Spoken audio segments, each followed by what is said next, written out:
You're listening to WQEE 99.1 FM, The Key in Noonan, Georgia, home of Braves Country with Mac McGee and the Armchair Quarterbacks, weekdays, 3 p.m. Eastern to 5 p.m. Eastern, right here on The Key and YouTube.com at Braves Country. Tom has been a teacher for over 40 years. One day, I think one of the students had asked the question and he didn't remember the answer. And I also noticed that he was letting his class out earlier than they were supposed to let out. I was really starting to worry. Levi and I talked about how it would change our lives, but he was there beside me. When something feels different, it could be Alzheimer's. Now is the time. Home of Southern Sports and Talk. Are you looking for a reliable dental practice that not only cares about your teeth, but is friendly to work with? How about one that offers great deals and new patient promotions? Well, your search is over. Most Valuable Smiles in downtown Eatonton, Georgia is committed to giving you the biggest and brightest smile. Right now, get a $99 new patient special, including x-rays and exam.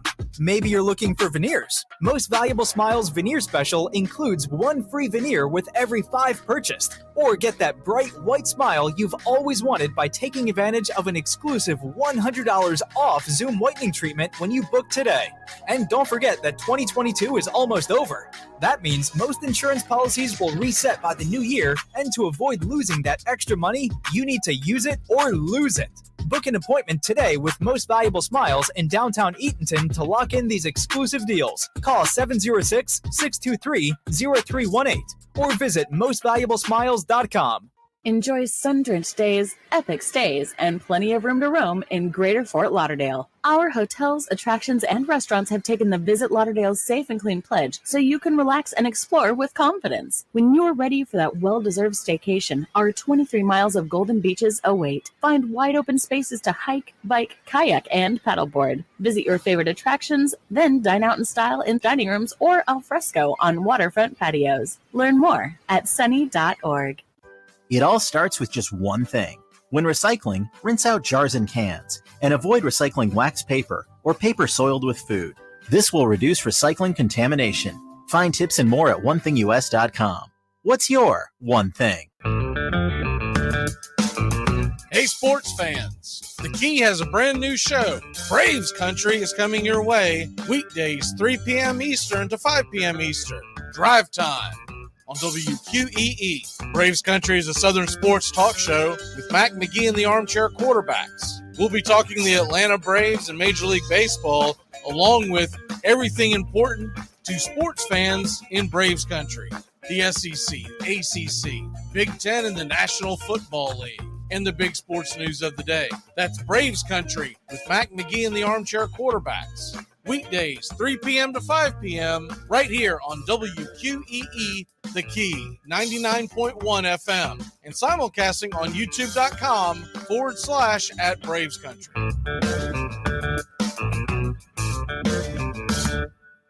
At Shell, we know from the time you get up to the time you wrap up, good night, there's a lot of meetups, eat-ups, and hurry-ups. So come to Shell and get 3 things done at once. Fill up with Shell V-Power Nitro Plus to help keep your engine running like new. Save up with the Fuel Rewards program and never pay full price for gas again. And snack up with in-store rewards to save even more at the pump. Make the most of the stop you need to make with Shell and engines that continuously use Shell V-Power Nitro Plus premium gasoline. See full terms and conditions at fuelrewards.com. That's the sound of NyQuil Severe hard at work. NyQuil Severe is the best sleep with a cold medicine. No tossing and turning, just rest and recovery. So you're ready to take on tomorrow. For powerful relief of your worst cold and flu symptoms, try NyQuil Severe. The nighttime sniffling, sneezing, coughing, aching, stuffy head, best sleep with a cold medicine. Use as directed. Keep out of reach of children. Hey, Braves fans, thank you for listening to Braves Country Baseball. Hi, I'm Mac McGee, and we are here to bring you play-by-play, pitch-by-pitch of your Atlanta Braves, and bringing you spring training and 2 to 3 games a week all season long. Please like and subscribe today. Braves Country Baseball.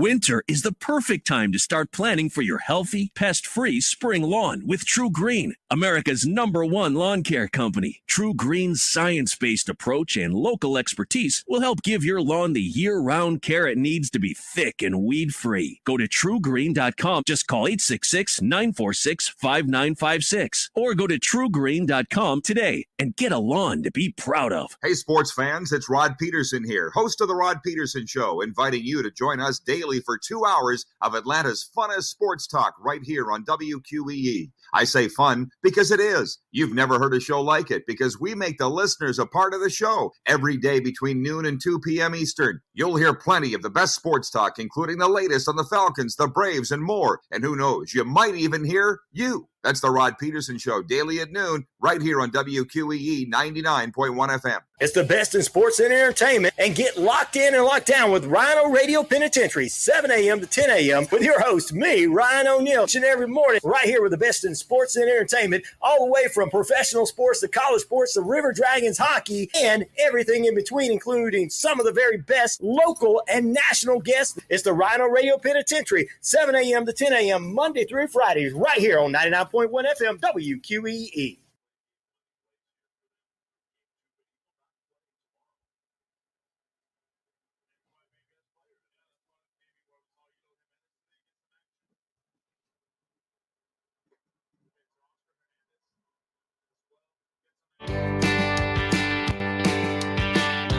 Hey, sports fans. Weekdays, 3 p.m. Eastern to 5 p.m. Eastern. Drive time on WQEE. Braves Country is a Southern sports talk show with Mac McGee and the Armchair Quarterbacks. That's Braves Country with Mac McGee and the Armchair Quarterbacks. Weekdays, 3 p.m. to 5 p.m. right here on WQEE 99.1 FM. You're listening to WQEE 99.1 FM, The Key in Noonan, Georgia. Armchair. You're listening to the Armchair Quarterback Sports Radio, #1 sports station.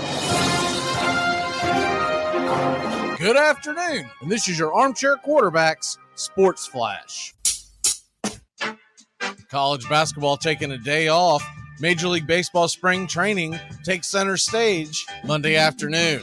The Atlanta Braves are in Northport hosting the Baltimore Orioles this afternoon. We'll keep the score up on Braves Country HD and keep you in the know of scores and highlights. Teams also in action, 1:10 Eastern, Mets and Marlins. That game is down in Sarasota. Tigers and Orioles also in Sarasota is the Orioles in a split squad day. Astros at Nationals, Yankees and Twins, Red Sox and Blue Jays in the early going. The action out west begins at 4 Eastern. Guardians at the Dodgers, Brewers and Reds, A's and Rockies, while the Giants and Padres square off in Peoria.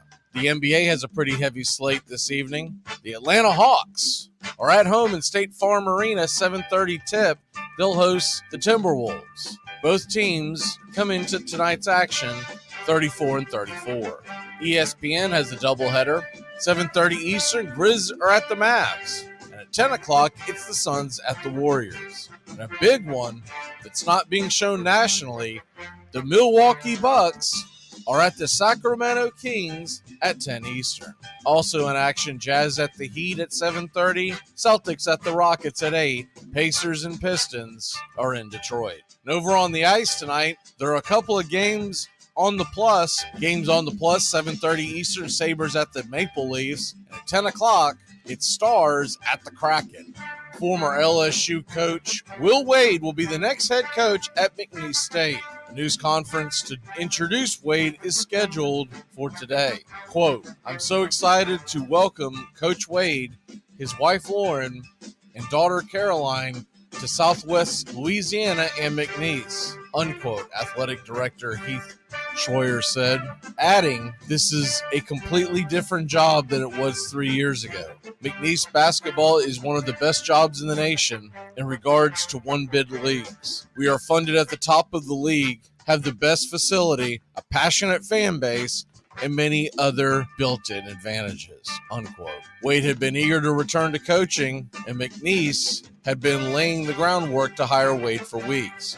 Wade, 40 years old, spent 5 seasons in Baton Rouge, guiding LSU to 3 straight NCAA tournament appearances to end his tenure. The Tigers won the SEC regular season title in 2019 and finished in the top 3 of the league 3 times. According to documents obtained by ESPN.com in August of 2020, the NCAA's enforcement staff received information that Wade arranged for, offered, and or provided impermissible payments, including cash payments, to at least 11 men's basketball prospective student athletes, their family members, individual associated with the prospects, and or non-scholastic coaches in exchange for the prospects' enrollment at LSU. The case is being adjudicated through the Independent Accountability Resolution process, and LSU and Wade are still awaiting a ruling.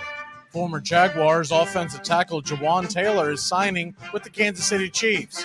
4-year, $80 million deal with $60 million guaranteed. Jimmy Garoppolo has landed with the Las Vegas Raiders. Raiders are closing in on a deal with Jimmy G. Garoppolo. Former Patriot, former 49er, is heading to Las Vegas, the site of this year's Super Bowl, and to reunite with head coach Josh McDaniels. And one of the top cornerbacks out there in free agency, formerly of the Pittsburgh Steelers, Cam Sutton agrees with the Detroit Lions to a 3-year, $33 million deal, $22.5 guaranteed. Javon Hargrave is leaving Philly and heading to the West Coast. The 49ers get him on a 4-year deal, $84, the top defensive tackle on the market. The NFL free agent frenzy will be going all week long, and we'll keep you updated. Keep it locked in here on Braves Country HD. We go live 3 to 5. And that's your Armchair Quarterback Sports Flash. Stay tuned for Braves Country right here on WQEE 99.1 FM, The Key in Noonan, Georgia, simulcasting on youtube.com at Braves Country. Armchair.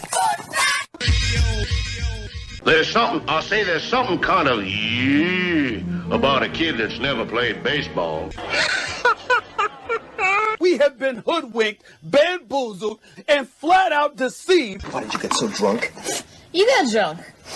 I'm just really exhausted. What's in that cup? Armor Cokes. Do you have any idea how important this is? We're trying to save the pub cup. Really? This is what you're doing? This is what you're doing? Chief, what do you want to do tonight? The same thing we do every night. Try to take over the world. 106 miles to Chicago. We got a full tank of gas, half a pack of cigarettes. It's dark, and we're wearing sunglasses. Hit it.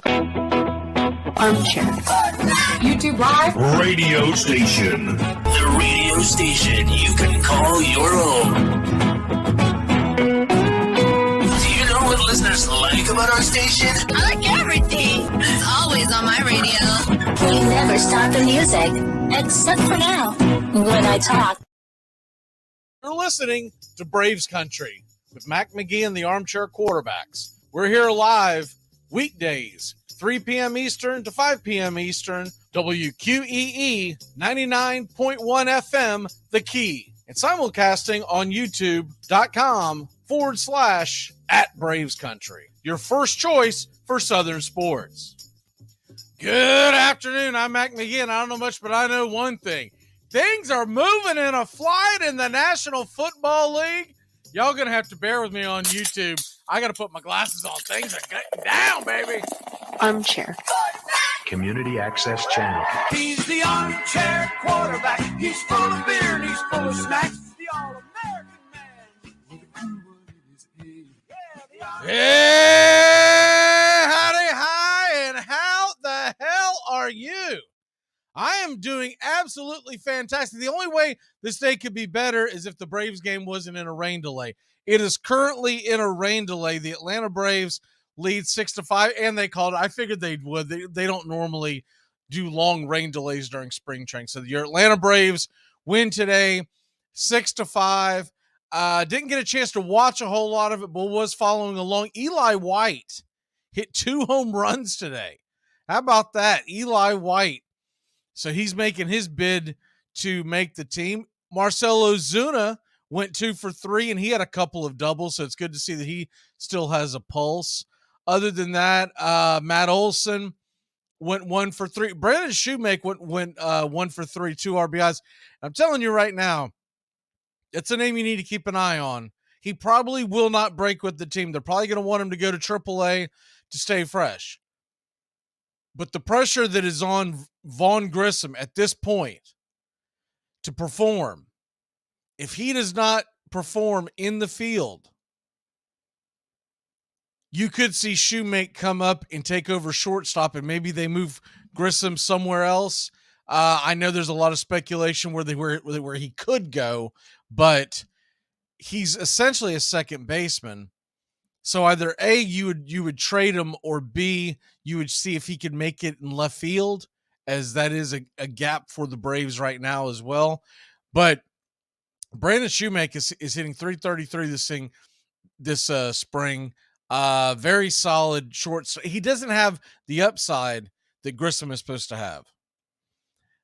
Breaking news right now: Broncos reach agreement with tackle Mike McGlinchey, 5-year, $87.5 million deal. So they get the tackle from San Francisco, Mike McGlinchey. He's a right tackle. I would think that's where he'll fit in Denver.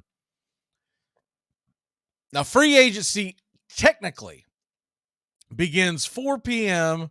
Wednesday afternoon. But all us NFL fans know, free agency started today at noon, when what they call the tampering. And what that means is teams can come to deals with players. They just can't sign on the dotted line until Wednesday.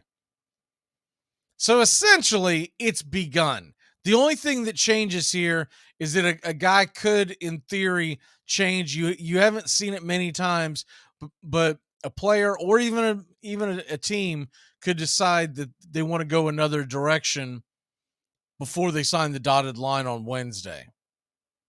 But essentially, I think it's brilliant marketing for the National Football League, because today, especially to do it for today, this is a day where not a whole lot's going on in the world of sports. Yeah, you've got some hockey, you've got some NBA, but other than that, folks are gearing up, filling out their brackets, getting ready for bracketology, and we will post the link in a second, but you can go to Braves Country HD, either on our Facebook page, it's pinned. It is also pinned to the top of our Twitter page, Braves Country HD. And we are doing a free-to-enter March Madness bracket. The winner gets a $50 gift card to Fanatics, and it comes at perfect timing because you got the NFL draft, you got Major League Baseball opening day, NBA, NHL, whatever your fancy is, whatever your sport is, go out there and get yourself a brand new ball cap for the new year. Or I think, I'm sure shirts can fall into that $50 range. But when we were coming up with this idea, the main thing is Major League Baseball opening day hats have come out onto the market, and that'll get you good to go. Most of your hats are around the $40 range, and once you add in shipping, that $50 hits the sweet spot. So there you have it, Braves Country. We do this every year, some shape or fashion, and hopefully folks will join in the fun. Like I said, free to play. You're just going to click the link. They're going to ask you to fill it out. It's ran by ESPN.com, so we don't have to do any of the math.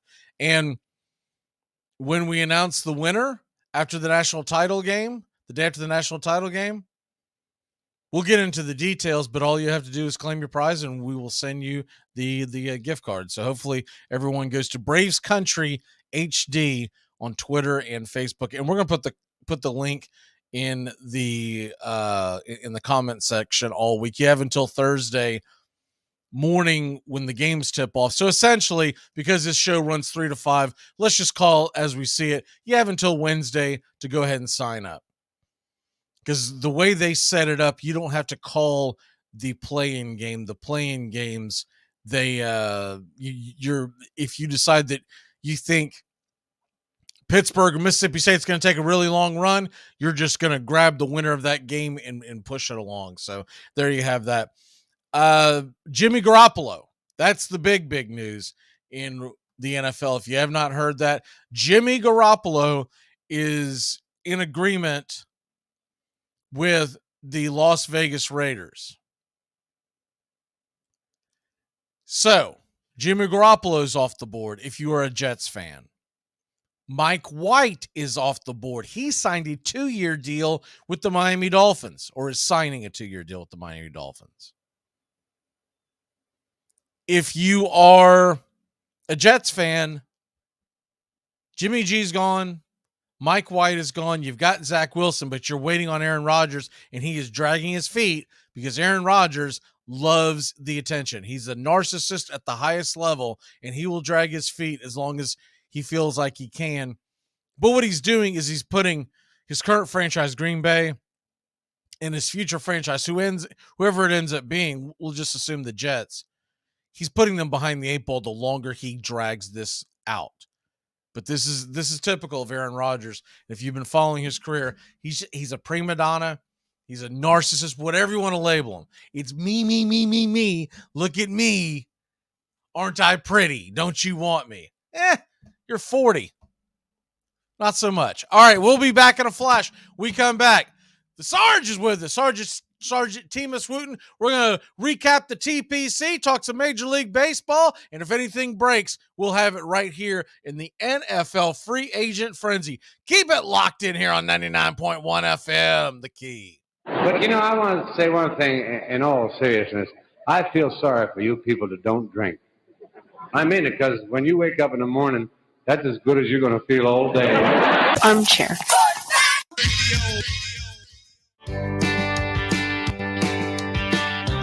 Hey, sports fans. Weekdays, 3 p.m. Eastern to 5 p.m. Eastern. Drive time on WQEE. Braves Country is a Southern sports talk show with Mac McGee and the Armchair Quarterbacks. That's Braves Country with Mac McGee and the Armchair Quarterbacks. Weekdays, 3 p.m. to 5 p.m. right here on WQEE 99.1 FM.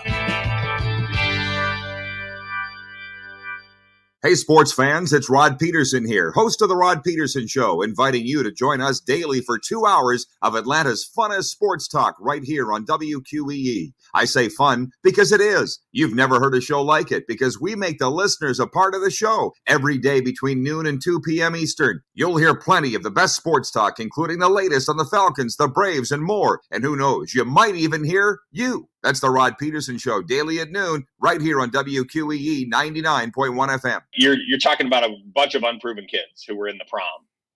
Literally, they were in the prom like 6 months ago at their high school. No, they weren't because they were locked down. Exactly. They were at these are promless teenagers. If he's from a Big Ten state, if he's from a Big Ten state, he didn't have prom. I can guarantee you that. They were at a virtual prom. Anyways, so it's tough for Wisconsin. That's called porn. That's called porn. Stop it. They get a break this week because I got a mess to clean up, guys. Yeah. Virtual prom. There's my walk off for the day. Thanks, Mac. I got to dry my keyboard out now. Armchair. You're listening to WQEE 99.1 FM, The Key in Noonan, Georgia. Home of Braves Country with Mac McGee and the Armchair Quarterbacks. Weekdays, 3 p.m. Eastern to 5 p.m. Eastern, right here on The Key and YouTube.com at Braves Country. At the tone, leave your name and message. I'll get back to you. This is Shirley from the bank. The answers are no, no, and yes. No, we won't loan you money. No, we won't accept any cosigners. And yes, your account's overdrawn. I get off at 4:30.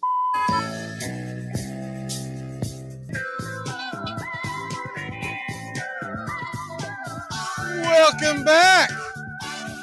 Free agent frenzy.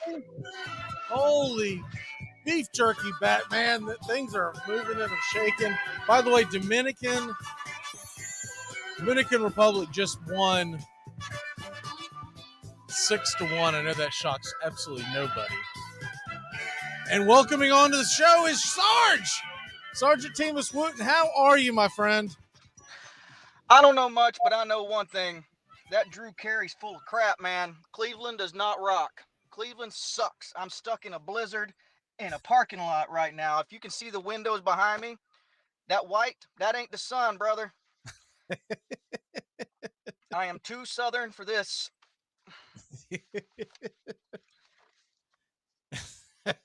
You chose poorly. I'm gonna need a spatula to remove me from this seat. It's cold, man. After further review, you choose poorly. I did. You said, you know what? I married a Yankee. You said, you know what? I'm from Florida. Most of my folks are in Georgia. Why do I go to Ohio, Detroit, Cleveland area and set up roots? Because I have a smoking hot wife. Hey, man, they make those down south as well. That's all I can tell you. They are not. With me, I can guarantee you this. I struck out all the time. Smoking hot wives are not exclusive to Cleveland. That's all I'm going to put out there. Oh, she's not from Cleveland. I'm telling you, Cleveland sucks, man. Like a Hoover Deluxe. Cleveland's terrible. But regardless, here I sit. I hope the audio and video stays in as I turn my car into an igloo. Well, you're doing all right so far. Real quick, the TPC. So, look, I caught a little bit of it, and what my game plan was to get locked in on the back nine on Sunday. Well, that was terrible planning on my part, because by the back nine on Sunday, it was over. Yeah. I thought Marikawa actually had a puncher's chance when I woke up Sunday morning. I was like, oh, awesome. Nothing. Like nobody even threatened Scheffler. What I know you watched quite a bit of it. What did you see?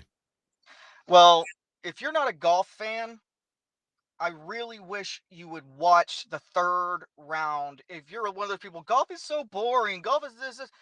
And to the people who don't understand it or whatever, I can understand why they think that. But as you know, I'm way into it. And the third round was ridiculous. It was like watching your friends play Tiger Woods. I mean, everybody. There was eagles, a hole in one. A guy putted into the water. I was like, well, man, I could do that. Put me in, coach. And I was really pulling for Spieth. I like him a lot, but I'm telling you right now, Min-Woo Lee, I'm a fan. That guy in the third round was stellar, so stellar.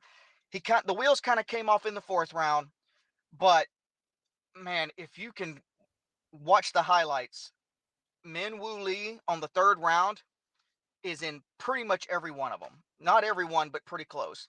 Now, having said all that, ain't nobody touching Scotty Scheffler yesterday. 5 birdies in a row. I mean, let me ask you this. Obviously, John Rahm withdrew on Friday morning. I never saw what the reasoning was. Did you? I saw that he did last night, and but I didn't see why. No. Okay. So I'm assuming everything's okay. It might have been personal. I don't know. Yeah. But we'll just assume that he's healthy. Everything's okay. Those two have got to be the best two in golf right now, and I don't think it's particularly close. On a week in and week out, obviously anybody can win any tournament because that's just the way that sport is set up. But the consistency between those two, it's unreal. It's really unreal. And Scheffler I'm pretty sure he's a cyborg. I'm pretty sure. Like, he shows no emotion until the 18th hole. He drops a 20-foot putt just to stay in shape, I guess. He didn't need that putt, and raised his right hand, and I was like, oh, the guy who is working that robot just raised his hand. I mean, the guy is a machine. He is, no matter if he puts it in the water or in the hole, he is steady, and that's what you got to be to do well in these majors. but he does it week in and week out, though. I mean, he could be playing the Hubcap Open, and he plays it exactly the same as if he's in the Masters. Is he the most exciting player to watch? No.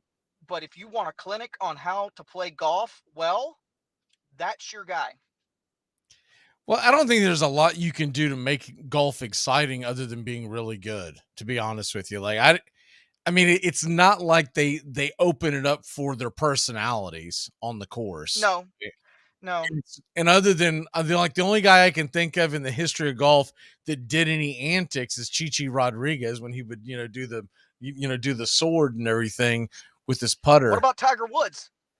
He didn't. I mean, yeah, he would do the fist pump, but I can't call him exciting.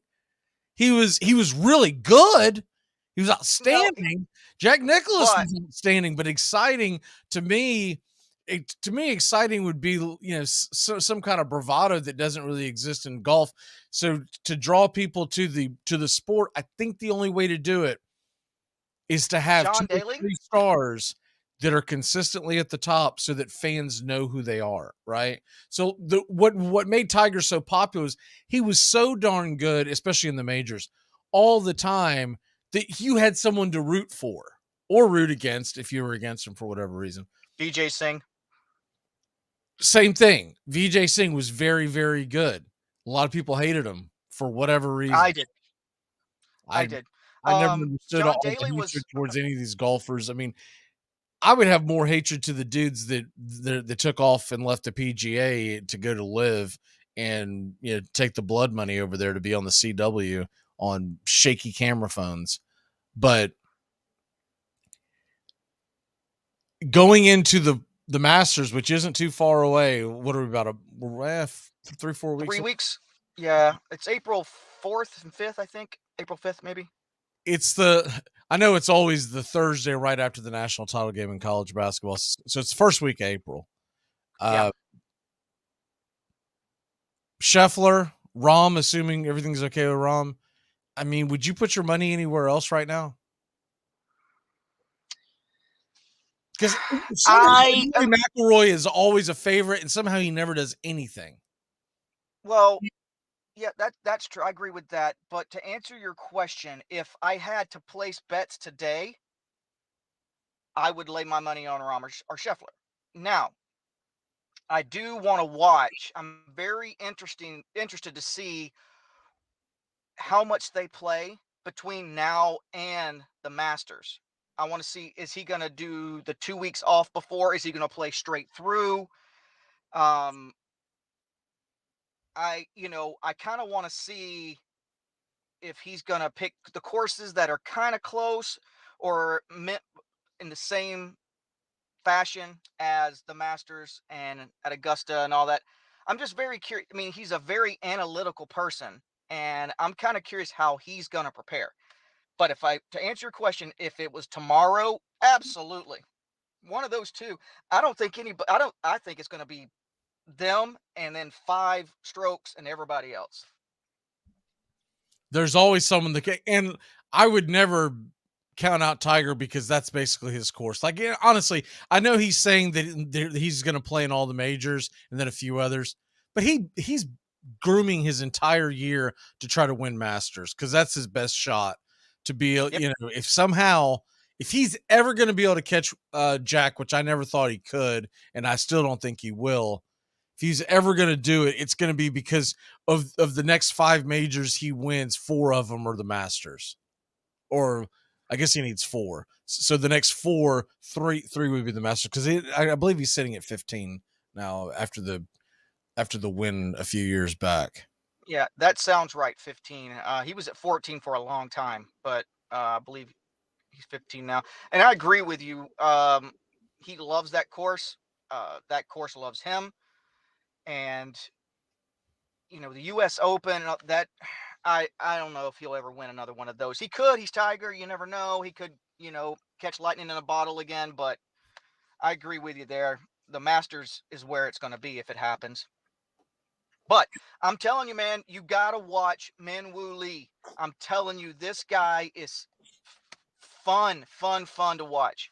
Yeah, look, like I said, I watched the TPC this weekend, but I was planning on getting locked in the back nine on Sunday. I had it on. There's so much college basketball, incredible college basketball on Saturday. It was hard to just focus on that. There were so many great games, championship games, and semifinals that I had it on one TV, and I kept looking. I was like, man, is anyone going to even make this thing interesting? So Sunday I got up and I went over to Marikawa to see, all right, well, sweet, because I had a bet on him at the beginning of the tournament, and if he won it, I think it was 25-1, something like that. And so I was like, all right, let's go. And like no one, I at no point did Scheffler even like spit the bit and start like nailing the water or something. Something usually happens on the TPC where, like, I'm not going to say the choke comes into play, but the choke comes into play, and you start, especially the 17th hole, man. Like, if I was trying to win that thing, I'd want like a 12-stroke lead so I could just go up and go, hey, can I just take an 8 on this and we'll call it a day? Can I just cruise right to the 18th? That's the one that Minwoo Lee putted into the water on 17.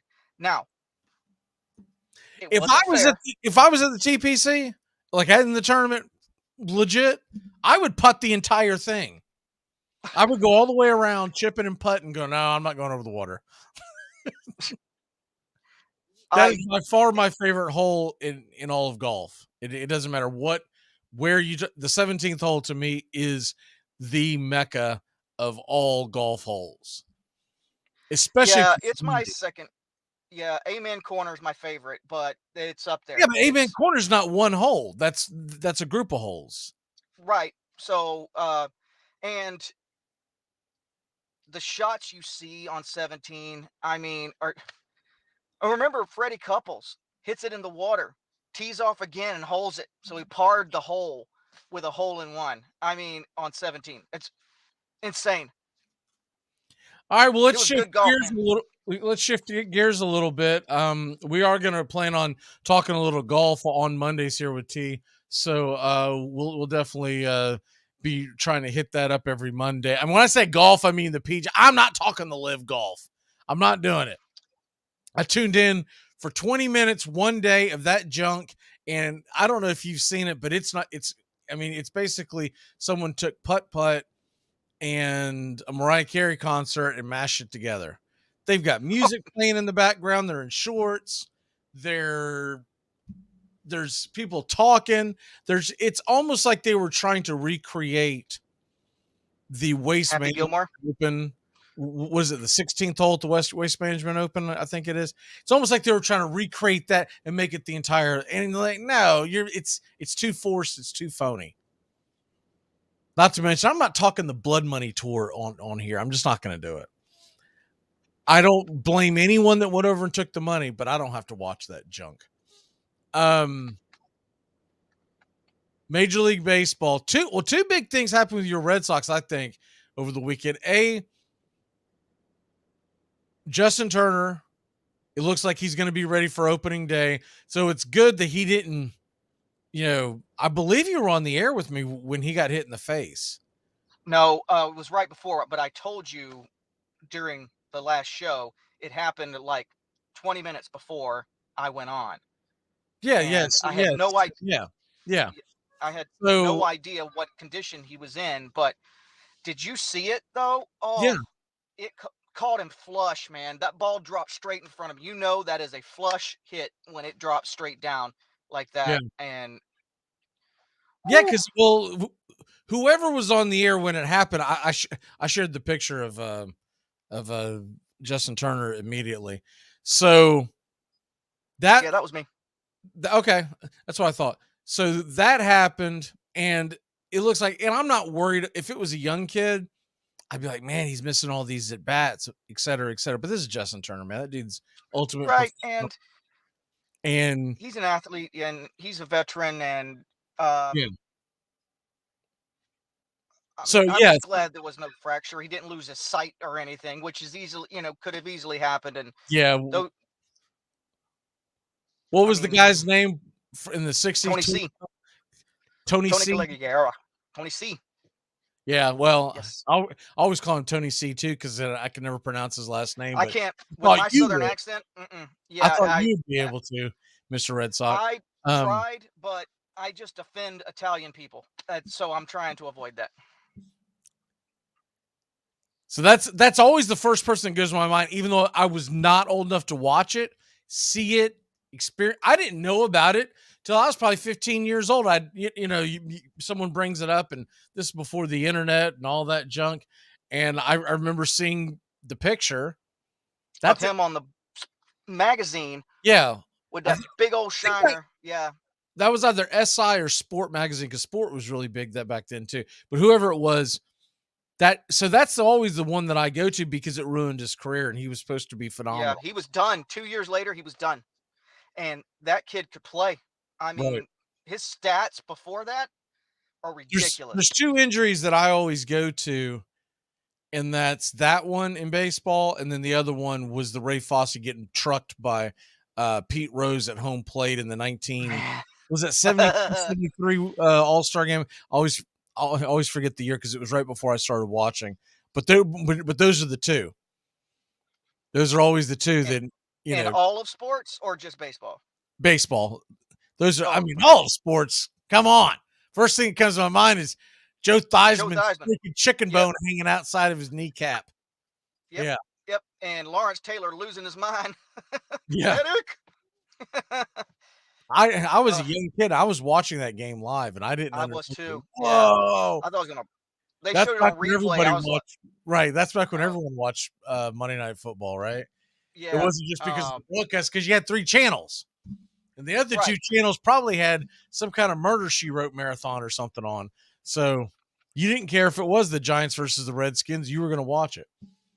By the way, real quick, get you caught up to date. Colombia leads Great Britain 1-0. Have you watched any of the WBC? I will not. I watched the game on Saturday night. There's a lot of fun. U.S. beat Great Britain 6-2. That was a lot of fun. But that's it for unless they advance, because I am not staying up till 1:30 in the morning to finish watching an exhibition. I'm just not going to do it. These 10 p.m. starts are the dumbest thing. So they've got Colombia and Great Britain playing live at 3:30 Eastern. I'm assuming this game started at 3. But yet the U.S. is on 10 o'clock Eastern on FX or FS1. I don't remember what channel from last night and the next 2 days. And they'll come out in 2 weeks ago. We just didn't get very good ratings. And you're like, dude. Well, are they doing now? I don't watch the WBC. I gave you my opinion last week. I don't like it, but are they scheduling them around the times for the countries that are playing? Is that what's happening? I mean, that's my point. The U.S. 10 o'clock Eastern. Look, I know it's being played in Phoenix, but don't worry about the locals. The locals will find their way into that stadium if they want to go.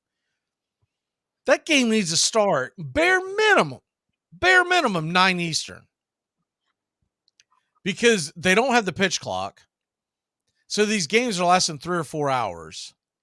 It's like a 2006 Red Sox Yankee middle of June game all over again. Those were the good days. But I mean, I don't ever recall the UK being big on baseball, are they? Do they even care?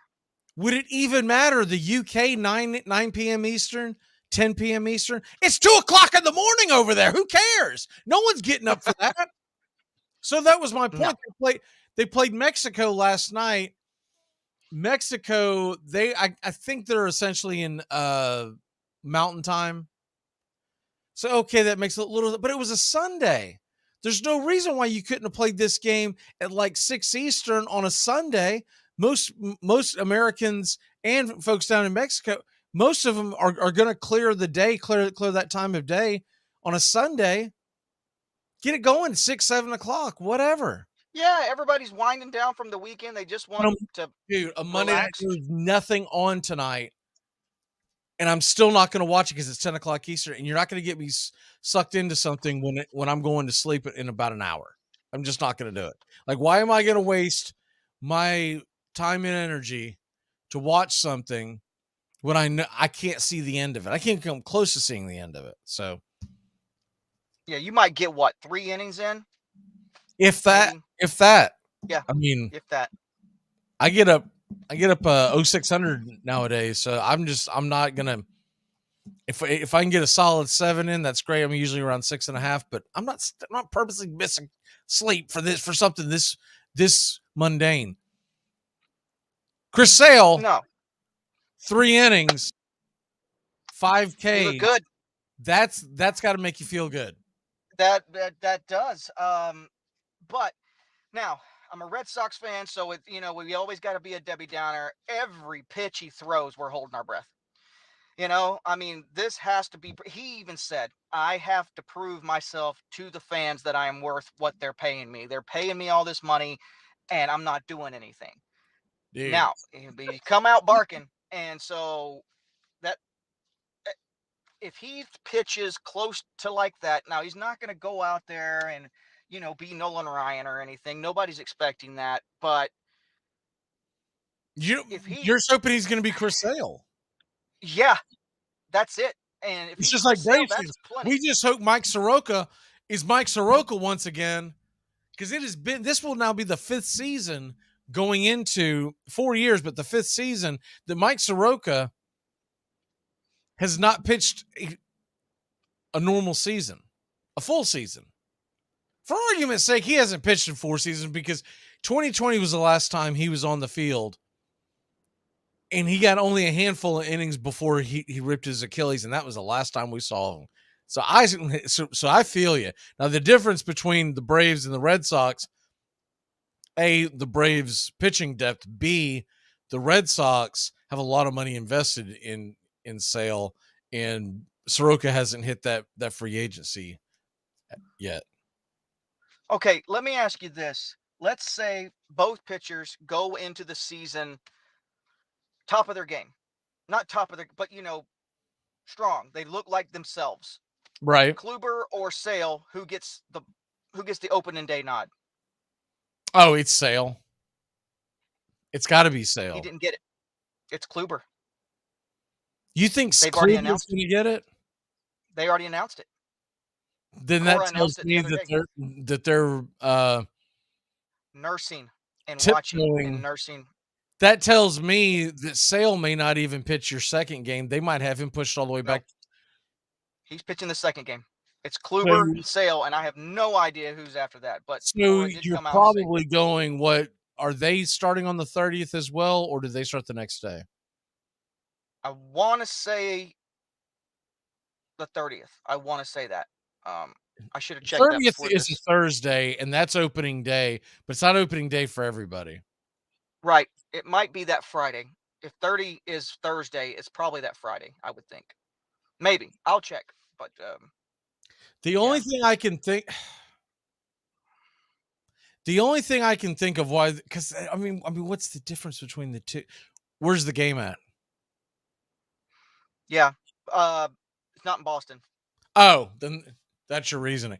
I'll tell you what, we're going to take a quick break. When we come back, I'm going to look at the schedule, and I'm going to tell you why Chris Sale's pitching game 2 and not game 1. Because I think I know, but I want to know I know. We'll be back in a flash. Yeah. Well, don't mind me. I'm just here to install this smoke detector. Smoke detector?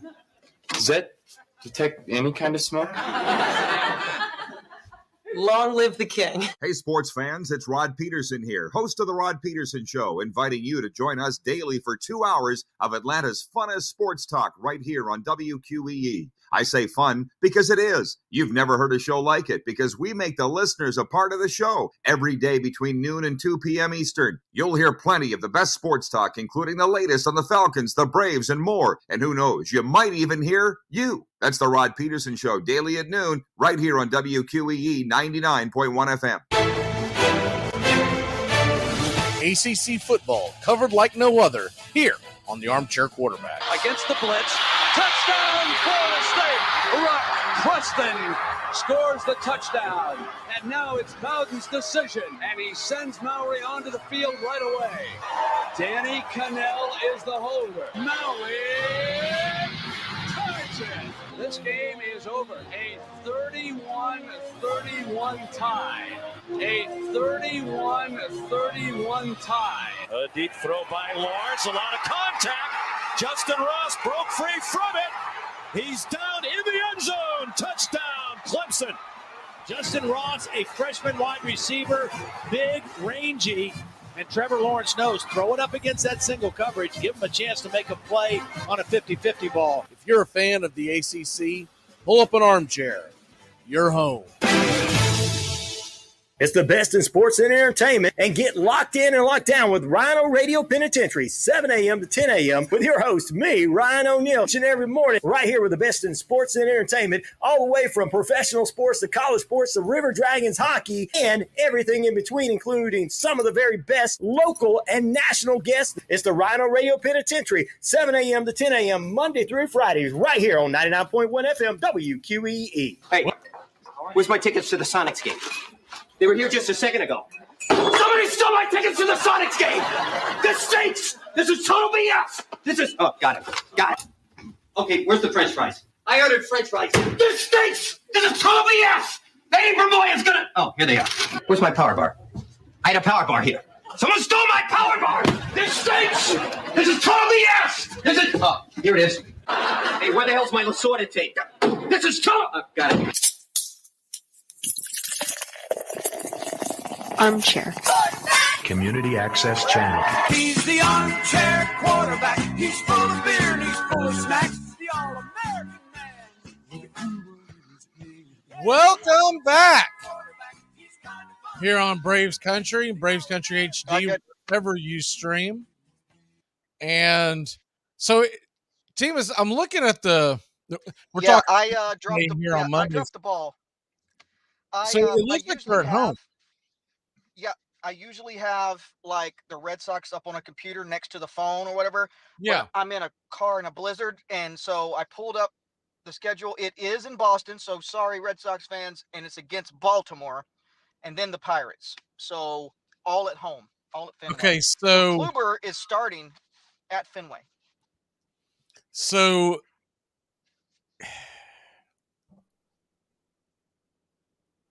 all right, well, I'm looking at it, and I thought I might have the answer because at first I thought they were on the road, which meant they would be at home the following weekend. I thought they were lining up Sale to do the first, yeah. Right, but that's not the case. If he pitches on Saturday.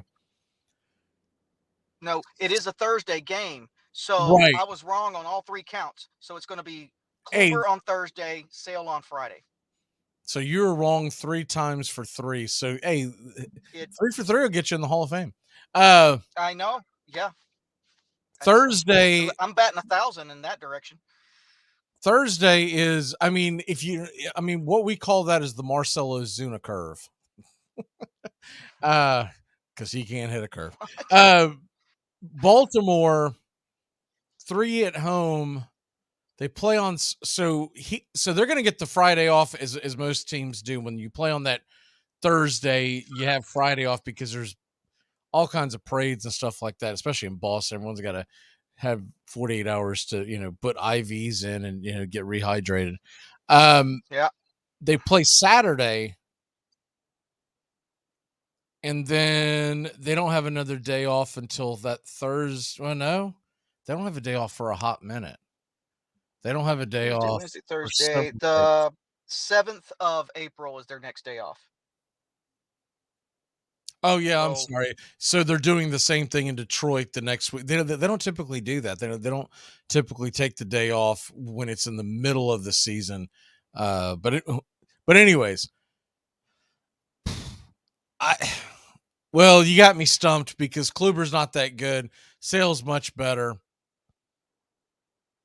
You're talking about the difference. Kluber's reinventing himself. We don't know. He reinvented himself. So we don't know yet. Yeah, okay.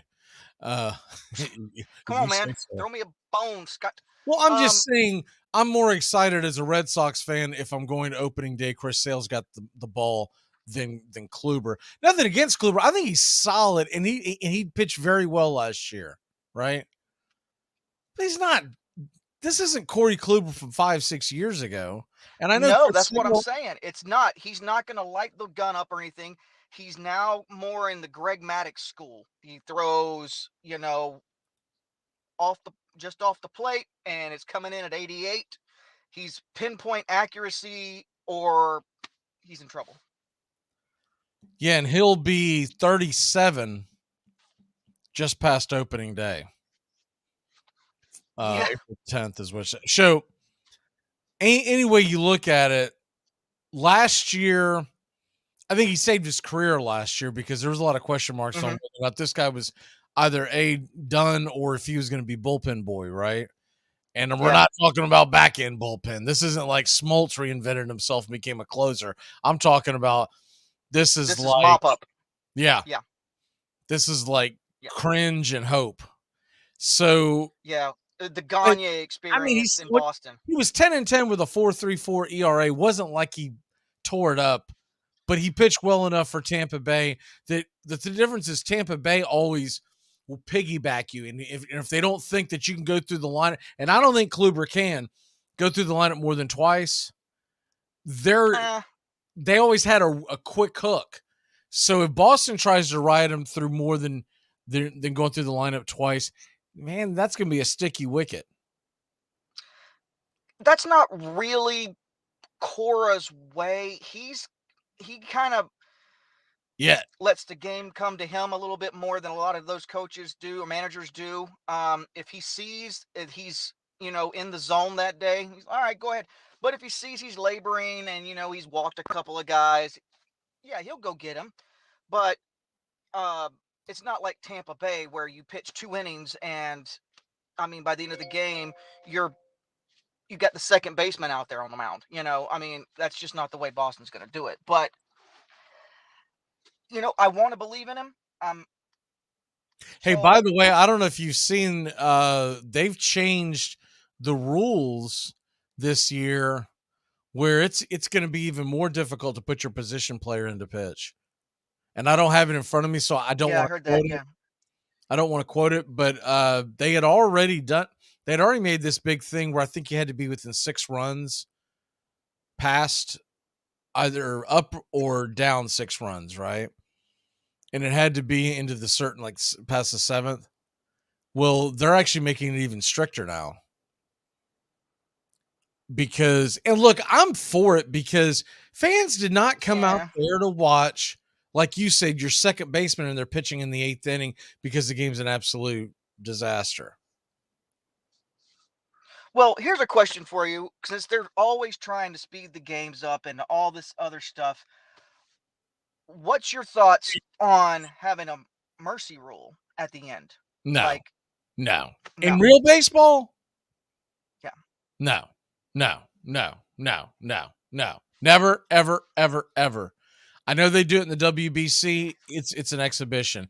I know that it's been done quite a bit in, I know college softball has it. I know, I believe they do it in spring training as well, or at least they used to. No, because if there's one thing that baseball has always been about, it's been about the numbers. It would hurt batters as far as numbers go. Yes. Just across the board, it feels dirty. I don't like it. I don't know if it feels dirty. I just don't know if it feels major league, That's what I'm saying. Look, fans go out there and to spend, these tickets are getting more and more expensive every year. But if you don't want to watch 10 runs down, they leave in the 6th anyway. Okay, but look at the stadium in the 7th and the 8th. There's nobody. They stay for the 7th inning stretch. The stadium's not and that's empty. It's not empty. A third of the people might leave, but what about the folks that want to stay to watch the game? I'm not for that because not everybody lives in the city that their team plays and gets to go to 81 games, right?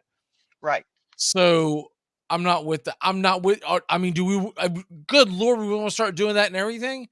College football, call it at the half.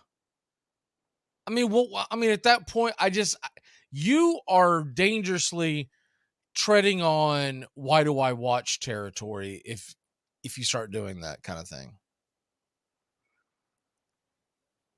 I mean, that to me, that sounds a little excessive because nobody's complaining about the time college football goes. But Oh, everybody's yeah, they complaining are. about College football's going 4.5 hours. They just haven't done anything about it. people are watching it though. College football game will start at noon, and you're lucky. You're lucky if the thing's over with by 4. It's at least 3.5 hours, but normally it's 4, sometimes 4:30 before the game's over. The NFL, which is why college football is changing their rules as well. They're changing the rules of the clock starting this season because everybody's getting in a big hurry. And I don't know if I love that, but I don't want to just call a game. I mean, what is the point? Why would you call a game? I don't know. It was there was Here it people is. asking, hey. Here it is. In 2023, players will be restricted to pitch, position players, to pitch only in situations where their team is leading by 10 or more runs in the 9th inning. Their team is losing by 8 or more runs at any time, or the game is in extra innings. Just leave your pitcher out there then. I mean, it's not going to pitch the next day anyway. That makes no sense. I think whoever chopped this up, leading by 10 or more runs in the 9th inning, or their team is losing by 8 or more runs at any time. What? So first inning, it's 8-0? No, that's not true. There's no way. Oh, can you imagine being at Yankee Stadium paying those prices? It's probably some idiot that copy and pasted the wrong thing into Wikipedia or something, because all I got was a blurb. I'll find the answer, but you imagine being at Fenway or Yankee Stadium paying those prices, and your team goes down 8-0 in the top of the first, and the ump waves the game off. Riots all over Yawkey Way, and Broadway is just demolished, and rightfully so, because that's silly. Okay, so I found an article by CBS Sports. Under the new guidelines, leading teams have to be up by 10 or more runs in the 9th inning, or can use a position player anytime.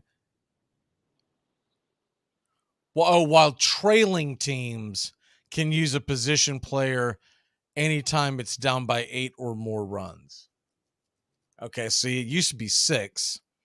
So that's what they meant to say. Okay. So the trailing team down by 8 or more runs can give up and put Bobo the Fool in, but the team that's leading, they want to get to the end of the game. They don't want you being up by 12 runs, putting in your backup catcher to get out there and toss it around, and then the game gets extended. I mean, I personally feel like they should just mirror it no matter what. Because if you're letting the trailing team put their backup dude in, you're still going to extend the game. Yeah, because the chances of them lighting them up are better, And with the pitch rule. I mean, the pitch clock. Right, they're going to mess that up too because they're not used to it, and then, it's going to be kind of a dumpster fire. Yeah. But I mean, I'm not for them just calling it and say, okay, go home, guys. It feels dirty. I tend to agree. Which, I mean, how many times have you and I been able to say that to one another? But if we're that concerned about it, just turn it off and go to bed. It's not hurting anyone else right. in the game. You know what I mean? Right, yeah. That's what gets me about the people that complain. And the people that are at the stadium that are working, that are, broadcasters, writers, and whatnot, to complain. All I can say to them is, shut the hell up! You broadcast and write for a living. You get to watch baseball. Shut up! Yeah, your life's real hard. Yeah. You think the guy who's putting on his work boots, whose feet are bloody and scabbed from the day before, he's tightening them up and sucking down aspirin or Tylenol or whatever to get through the next workday? You think he wants to hear about how you're like, oh man, I want to get home in time so I can catch my stories? Well, Just on Netflix tonight. they only have room service until 1 a.m. So yeah, yeah. So hammer a funnel cake in the 6th inning and shut up. Right. Yeah. Go to the vending machine. Trust me, you can't live on it, but it'll keep you alive. There's a Buc-ee's in your town, and if there's not, they need you to move because your town sucks. That's all I know.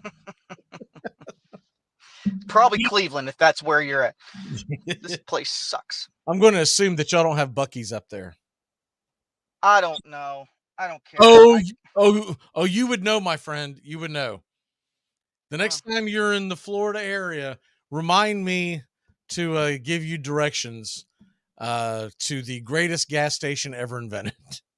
Because it is noted. It's not even. It's like the first time you'll walk in, it's almost like an outer body experience. You're like, what the hell is this? I thought they sold gas here. It's this incredible place. It's where dreams come true, man. Well, I'm sold. Fresh barbecue, and you can get like a really ugly bucket hat. It's awesome. What is your walk-off for the day?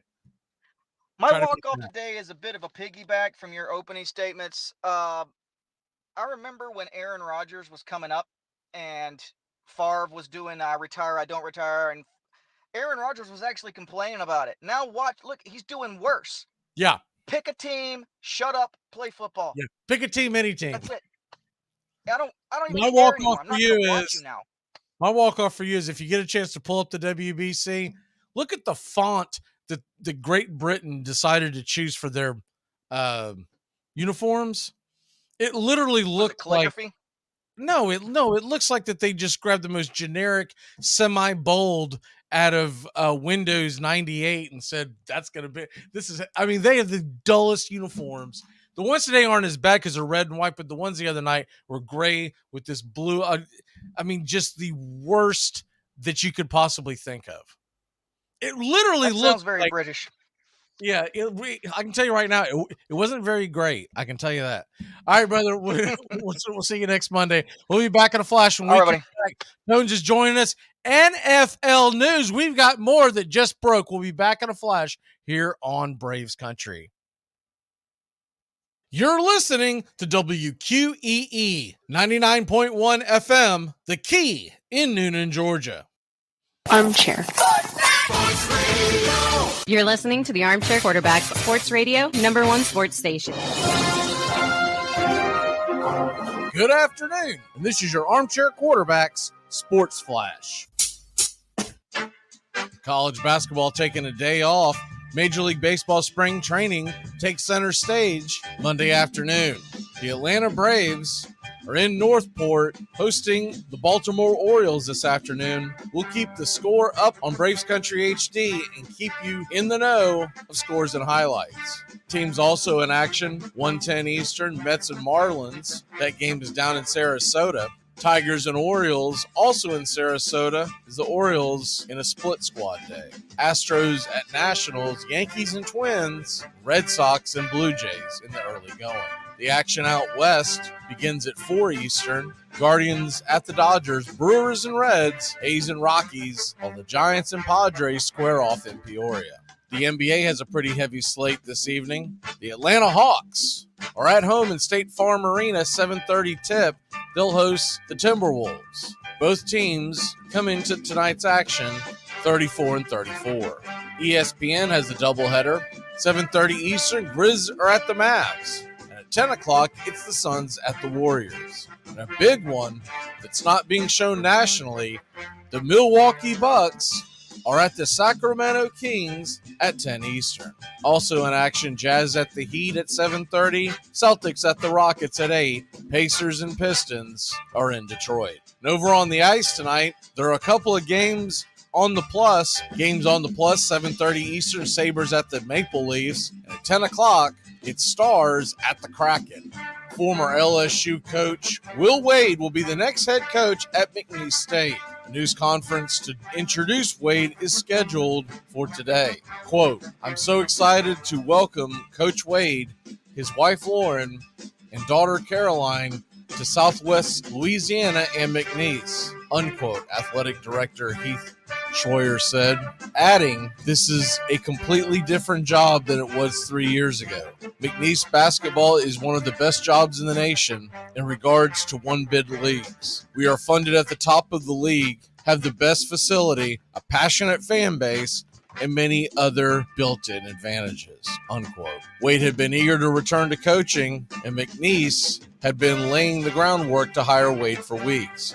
Wade, 40 years old, spent 5 seasons in Baton Rouge, guiding LSU to 3 straight NCAA tournament appearances to end his tenure. The Tigers won the SEC regular season title in 2019 and finished in the top 3 of the league 3 times. According to documents obtained by ESPN.com in August of 2020, the NCAA's enforcement staff received information that Wade arranged for, offered, and or provided impermissible payments, including cash payments, to at least 11 men's basketball prospective student athletes, their family members, individual associated with the prospects, and or non-scholastic coaches in exchange for the prospects' enrollment at LSU. The case is being adjudicated through the Independent Accountability Resolution process, and LSU and Wade are still awaiting a ruling. Former Jaguars offensive tackle Jawan Taylor is signing with the Kansas City Chiefs. 4-year, $80 million deal with $60 million guaranteed. And Jimmy Garoppolo has landed with the Las Vegas Raiders. Raiders are closing in on a deal with Jimmy G. Garoppolo. Former Patriot, former 49er, is heading to Las Vegas, the site of this year's Super Bowl, and to reunite with head coach Josh McDaniels.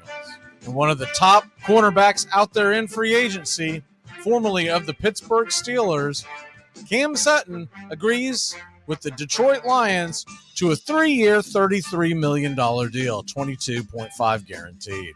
Javon Hargrave is leaving Philly and heading to the West Coast. The 49ers get him on a 4-year deal, 84, the top defensive tackle on the market. The NFL free agent frenzy will be going all week long, and we'll keep you updated. Keep it locked in here on Braves Country HD. We go live 3 to 5. And that's your Armchair Quarterback Sports Flash. Stay tuned for Braves Country right here on WQEE 99.1 FM, The Key in Noonan, Georgia, simulcasting on youtube.com at Braves Country. It's the best in sports and entertainment, and get locked in and locked down with Rhino Radio Penitentiary, 7 a.m. to 10 a.m. with your host, me, Ryan O'Neill, each and every morning, right here with the best in sports and entertainment, all the way from professional sports to college sports to River Dragons hockey and everything in between, including some of the very best local and national guests. It's the Rhino Radio Penitentiary, 7 a.m. to 10 a.m. Monday through Fridays, right here on 99.1 FM WQEE. Enjoy sun-drenched days, epic stays, and plenty of room to roam in Greater Fort Lauderdale. Our hotels, attractions, and restaurants have taken the Visit Lauderdale's Safe and Clean pledge, so you can relax and explore with confidence. When you're ready for that well-deserved staycation, our 23 miles of golden beaches await. Find wide-open spaces to hike, bike, kayak, and paddleboard. Visit your favorite attractions, then dine out in style in dining rooms or al fresco on waterfront patios. Learn more at sunny.org.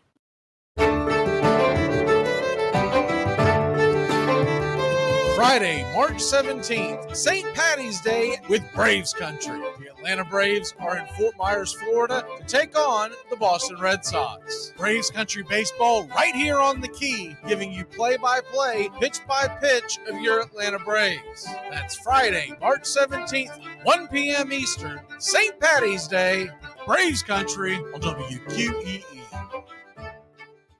It's time time to live, laugh, and create memories again with MSC Cruises. Join us on some of the world's most modern and innovative ships. Discover again at our new private island, Ocean Key MSC Marine Reserve, named Best New Cruise Destination. Cruise the Caribbean and Bahamas from Miami or Port Canaveral. Book now with free balcony upgrades and flexible booking changes. Call your travel advisor or visit msccruises.com. Restrictions apply. MSC Cruises, a world of discovery. Hey, sports fans, it's Rod Peterson here, host of The Rod Peterson Show, inviting you to join us daily for 2 hours of Atlanta's funnest sports talk right here on WQEE. I say fun because it is. You've never heard a show like it because we make the listeners a part of the show every day between noon and 2 p.m. Eastern. You'll hear plenty of the best sports talk, including the latest on the Falcons, the Braves, and more. And who knows, you might even hear you. That's The Rod Peterson Show, daily at noon, right here on WQEE 99.1 FM. I only drink alcohol on days that start with a T, so that's Tuesday, Thursday, today, tomorrow, Saturday, and Sunday.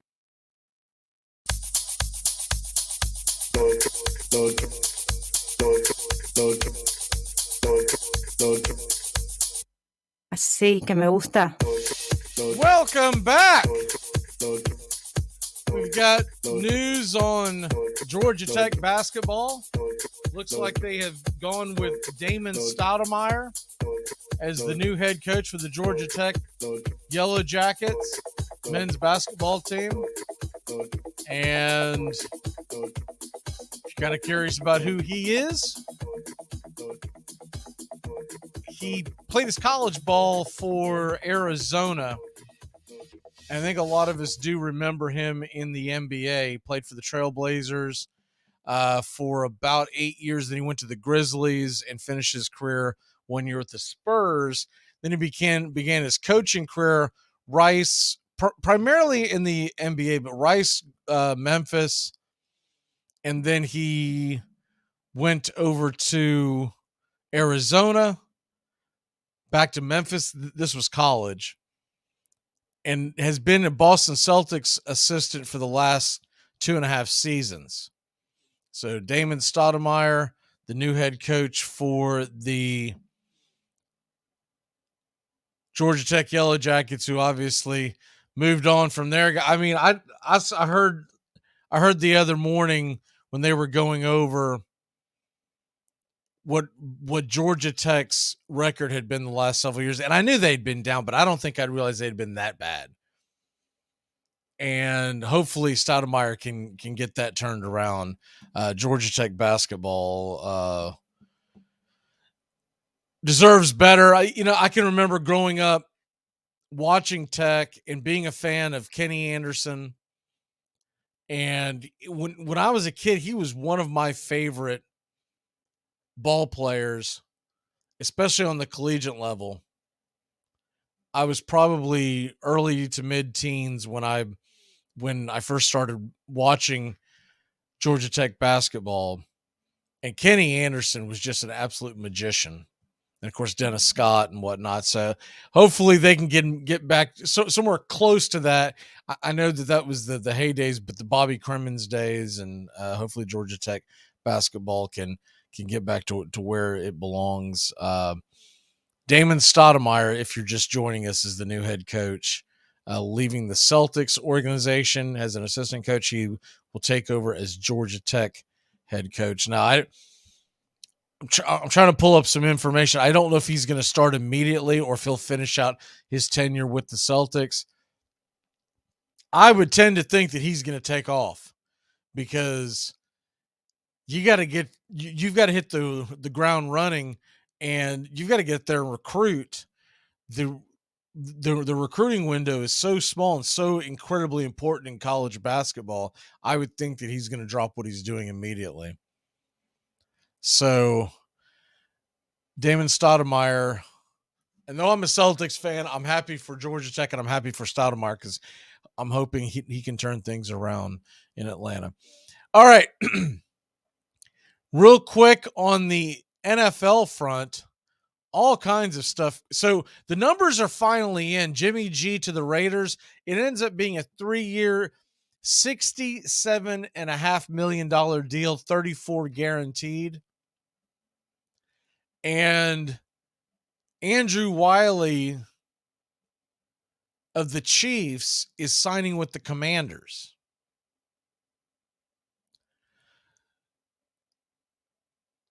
But they turned around and signed Jawan Taylor of the Jaguars. So out goes Wiley and in comes Taylor. It'll be interesting to see what they do with Taylor. Wiley for the last several years has been playing left tackle. He was actually a right tackle playing left tackle position. And now they went out and got a guy who maybe they think is going to fit a little better. And the Chiefs may have just gotten better, I guess is the short of that. There's other things that are breaking all throughout the NFL. And let me get you caught up on that. The Bills, Tremaine Edwards, he has signed a 4-year deal with the Bears. So linebacker Tremaine Edmonds, I'm sorry, I think I said Edwards. Tremaine Edmonds, 4-year, $72 million deal, and he is going to Chicago. And look, assuming Aaron Rodgers is going to the Jets and not staying in Green Bay, you almost have to think at this point the Bears are going to have a puncher's chance in this division. And look, I know that the Vikings were really good last year. Vikings are due for regression as far as the wins total.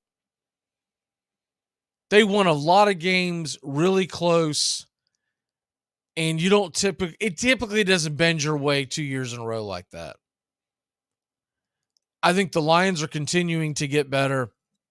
It's going to get really interesting in the NFC North. And for once, I think we're going to have a heck of an NFC North race, and it's not going to include the Green Bay Packers because it doesn't look like Rodgers has any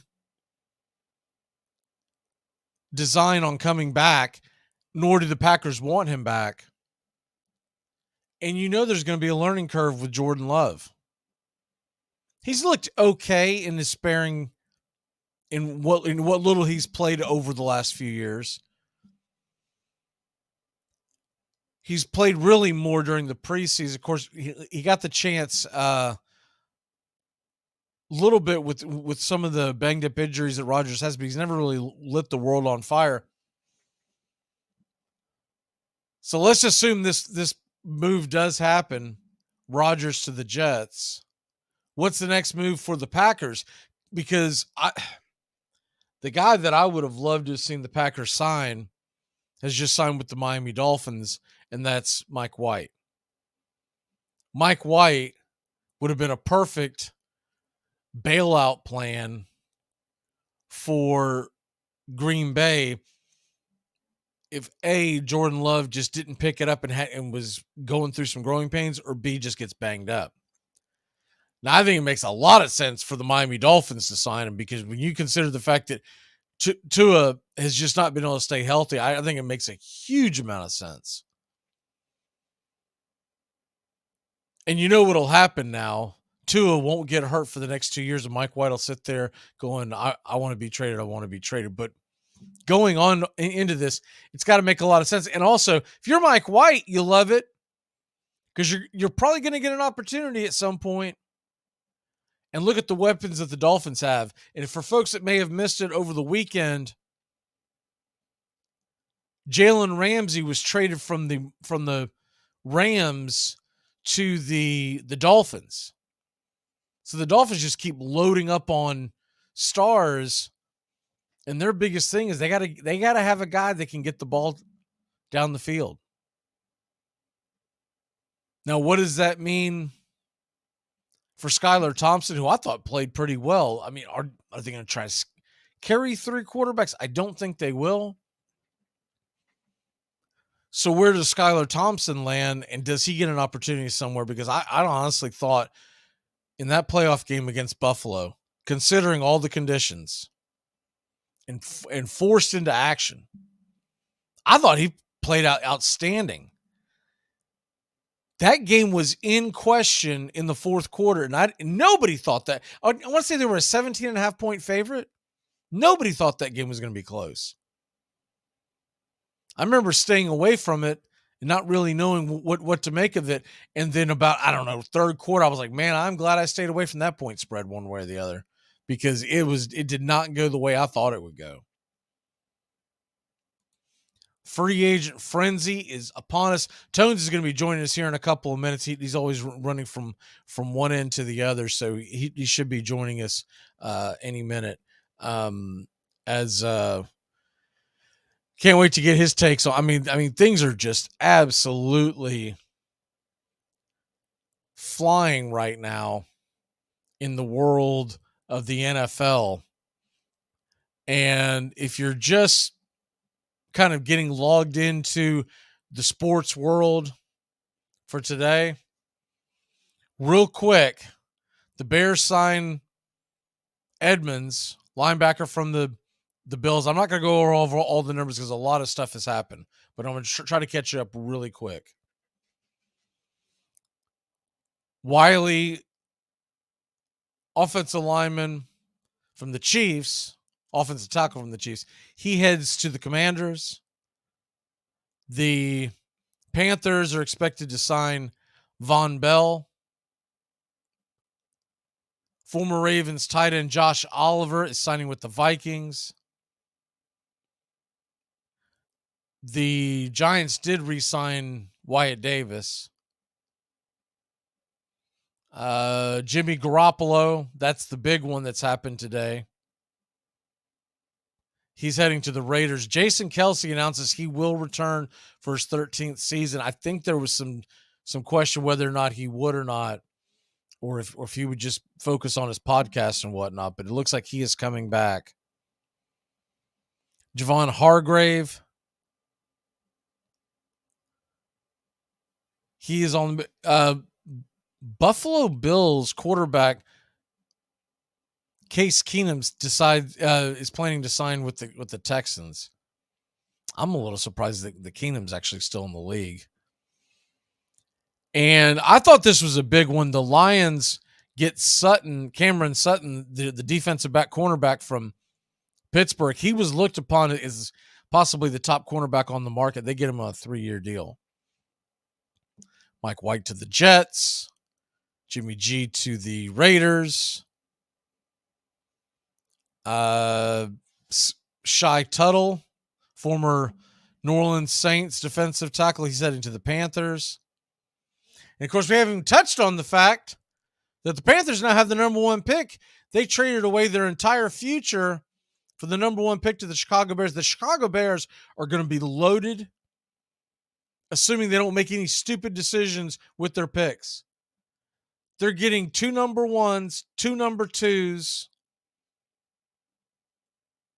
They're getting DJ Moore in the deal. All to move down, 7-8 spots? I mean, that is an absolute haul for the Chicago Bears. And you got to tip your cap to them. Because I don't think any of us thought that was going to go down. I thought, nowadays, the way picks are coveted, I thought best case scenario, the Bears would get a total of 3 picks. And I did not think they would get 2 number 1s. And think about this scenario for the Bears. Let's say they draft whoever they decide to draft at quarterback. And whoever it is has growing pains, as they all do in their first year. And they only get to win 2 or 3 games. The Chicago Bears are going to have that first-round pick next year. Typically, when you make a move like this, the general manager will say, look, we'll give you this year's first round and this year's second round. But if you want another first rounder, you're going to have to kick it down the road at least 2 seasons, if not 3. it is absolutely wild considering today's day and age that they would give up that much to move up 8 spots. That just tells you that Carolina is desperately trying to do something with their franchise, not just try to win games, but give them some sort of an identity.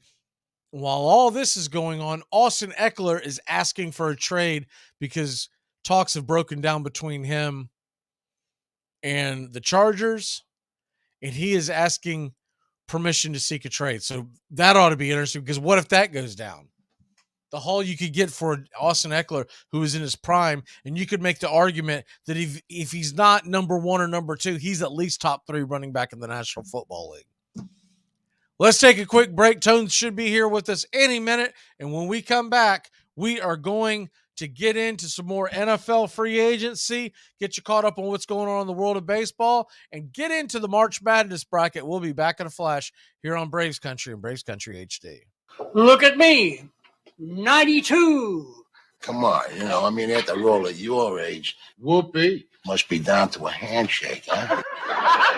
Yep, before and after. Hey, sports fans, Braves Country is coming your way weekdays 3 p.m. Eastern to 5 p.m. Eastern. Drive time on WQEE. Braves Country is a Southern sports talk show with Mac McGee and the Armchair Quarterbacks. We'll be talking the Atlanta Braves and Major League Baseball, along with everything important to sports fans in Braves Country. The SEC, ACC, Big Ten, and the National Football League, and the big sports news of the day. That's Braves Country with Mac McGee and the Armchair Quarterbacks. Weekdays, 3 p.m. to 5 p.m. right here on WQEE, The Key, 99.1 FM, and simulcasting on youtube.com/@Braves Country.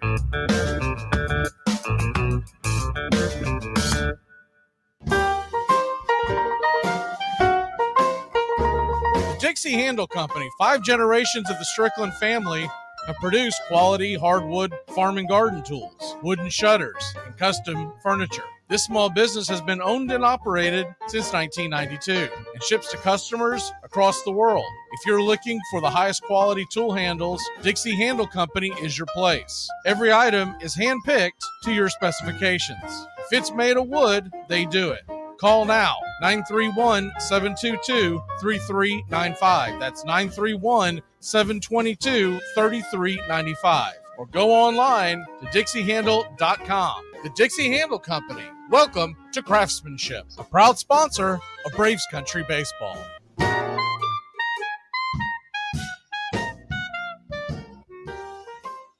It's the best in sports and entertainment, and get locked in and locked down with Rhino Radio Penitentiary, 7 a.m. to 10 a.m. with your host, me, Ryan O'Neill, each and every morning, right here with the best in sports and entertainment, all the way from professional sports to college sports to River Dragons hockey and everything in between, including some of the very best local and national guests. It's the Rhino Radio Penitentiary, 7 a.m. to 10 a.m. Monday through Friday, right here on 99.1 FM WQEE. You're listening to WQEE 99.1 FM, The Key in Noonan, Georgia.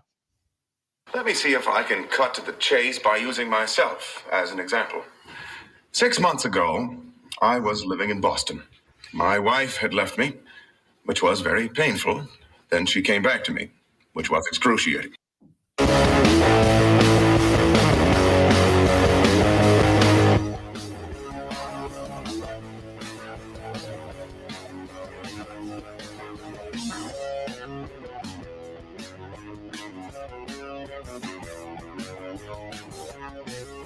Welcome back.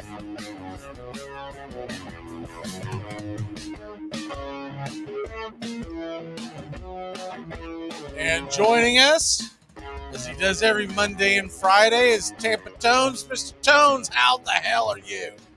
Yeah, sorry I'm a little late. I was on the phone with the March Madness commissioner wondering how the hell Penn State just got a 10 seed. No, I'm kidding, but great to be here. World Baseball Classic, March Madness, NFL free agency, spring training. Oh, just all music to my ears as we slowly get into the spring of things. So I just put into the chat, if people are wanting to join the direct link to our Twitter to be able to join our March Madness pool. So all you'd have to do, I tried to do it the other way and it didn't create a link, and it was just, I don't know, it looked ugly. So I took that one down and put the other one in. So if you go to Braves Country HD on YouTube and you see the link in the bio at the bottom where it says, twitter.com Braves Country HD, just click on that. It'll take you straight to it. Or you just go to Twitter themselves and you can sign up to play in the Braves Country HD March Madness Challenge. It's free to enter. All you got to do is go in and join. And if you win, you get a $50 gift card to Fanatics and get you a brand new ball cap or whatever your liking is heading into opening day or the NHL or NBA playoffs or whatever have you.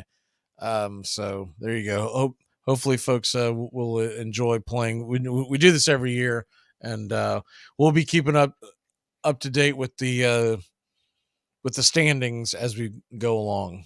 And Fanatics is awesome, so that's really cool. They got anything and everything on their hats, shirts, whatever the heck you want. Fanatics likely has it. They even have video game franchise sports items on there. They just have about everything over on Fanatics. So cool. You could win whatever you want. $50 could get you a ton of stuff over there. Yeah, we were originally gonna do it for MLB.com, and then me and my wife got to talking. We're like, well, with all the hockey fans that listen to the key, what if you're not into baseball or whatever? So that's why we decided to do it across the board. Plus, you got the NFL draft coming up, and some folks, I have not seen the NFL draft hat for this year, but some folks want to go out and get that. So it's whatever the heck you want to spend it on. Good luck. Yeah, that's awesome, though. Good luck all. Obviously, one of those things that's very hard to predict, but those that do, you'll be rewarded greatly with a nice gift card.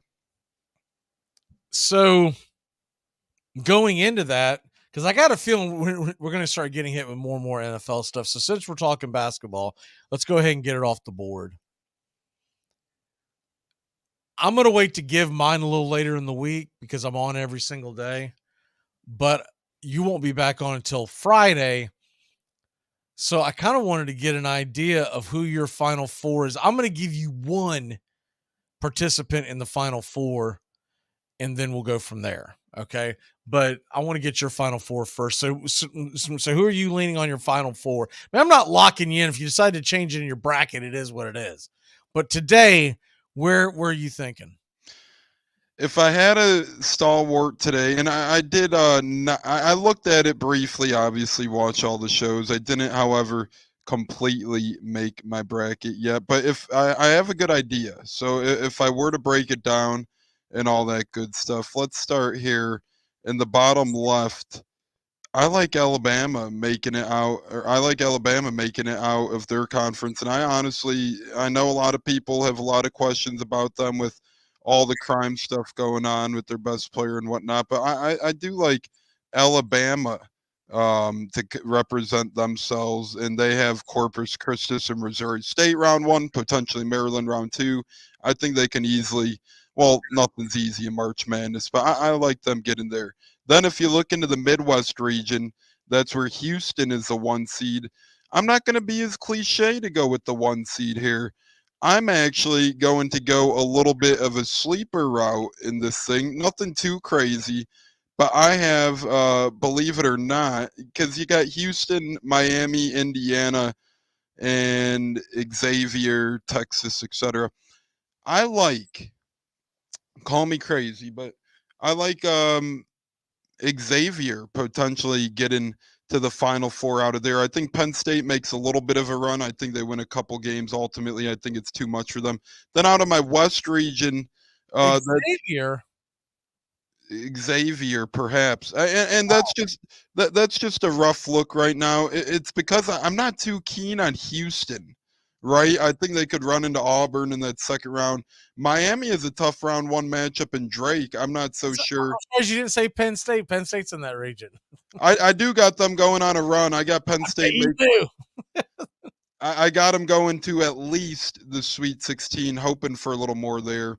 We'll see how that happens. So I am between like an Xavier or a Penn State potentially. I would have liked Texas a lot if they didn't have to succumb to the coaching drama this offseason, or surrounding them and whatnot.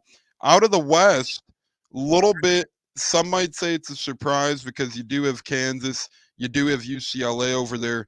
I like the former 1 seed from the beginning of the year, UConn, if they are able to get hot. I know they have a tough Iona-led team by Rick Pitino in round 1, but this UConn team showed a lot of heart, hustle, and muscle, especially early on. So I like them.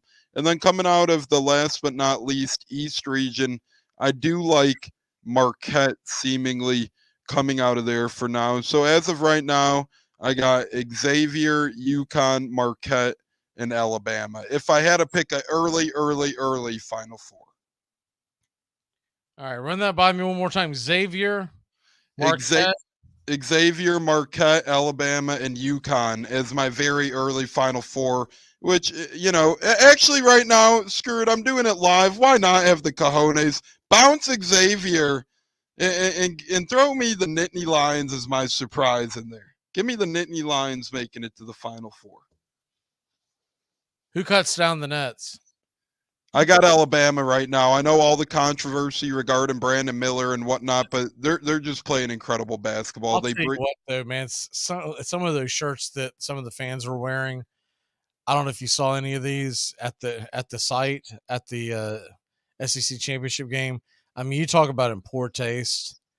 That just makes me even more where there's no way I can pull for them. And I know it's not every Alabama fan. I get that. But when they're wearing T-shirts, a young mother died, right? Mm-hmm. And they're wearing T-shirts like saying things like, we're killing it this year in the SEC, or we're murdering our way to the national championship. I mean, it's in such poor taste. Like, I can't even begin to wrap my head around why anyone would even think that would be cute or funny. It's very distasteful, and when you have sad stuff like that happens, it does make it really hard and impossible to pull for such a team. So I do think that you're right. They're not going to do themselves any favors. They're not going to get a lot of people behind them. Heck, I might not even root for them given all what they've done and been through, and now this distasteful type of thing. But they are playing at a heck of a level. I'm interested. Yeah, I'm with you. They're. I mean, when you consider Brandon Miller probably the number 1 pick or at least should be the number 1 pick overall. Now, that's assuming that they don't find out more about him and he gets implicated into if they end up throwing something at him that could prevent him from playing basketball for the next several years, obviously things change, right? Correct, absolutely. But Brandon Miller, talent-wise, there is no question.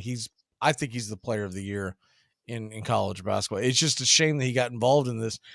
And I saw people talking about wrap your head around this. What if he falls down the draft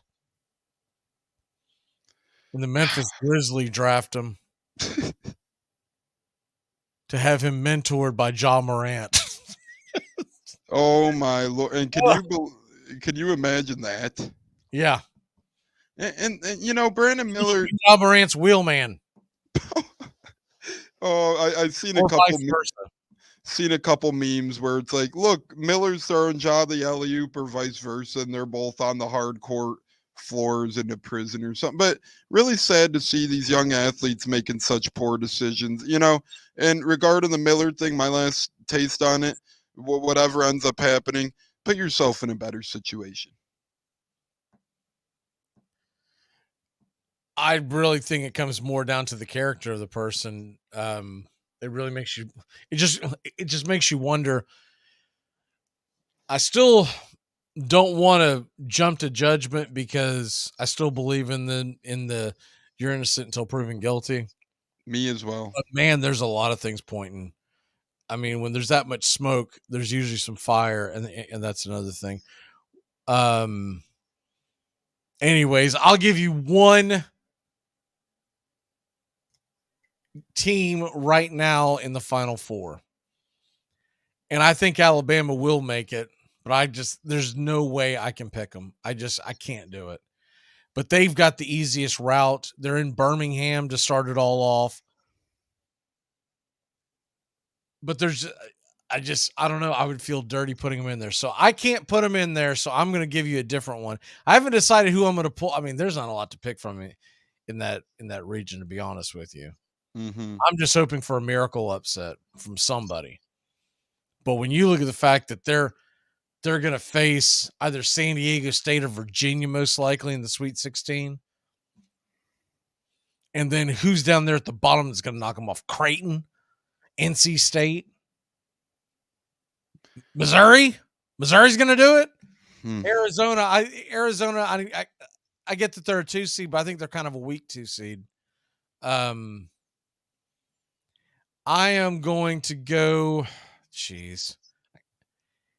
If it wasn't for the injury, I really wanted to take UCLA. But that kid being out for the season, I just don't know if they're going to bounce back from that. It's so hard to go back to back. I cannot put Kansas in there. Mm-hmm. And Bill Self is going through some troubles. You know, some brackets seem so stacked to me, and then you look at Alabama's, and I know Arizona won the pack, yada, yada, yada, but they beat UCLA without their best player. But, man, there's just no meat on those bones. It's like Virginia, Maryland, West Virginia, just a bunch of You know, it's hard. You don't want to pick Bama, but I'll tell you what. Let's take a quick break. When we come back, I think I got it figured out. The first one. We'll be back in a flash. We got to take a quick commercial break. When we come back, I'll give you the first one.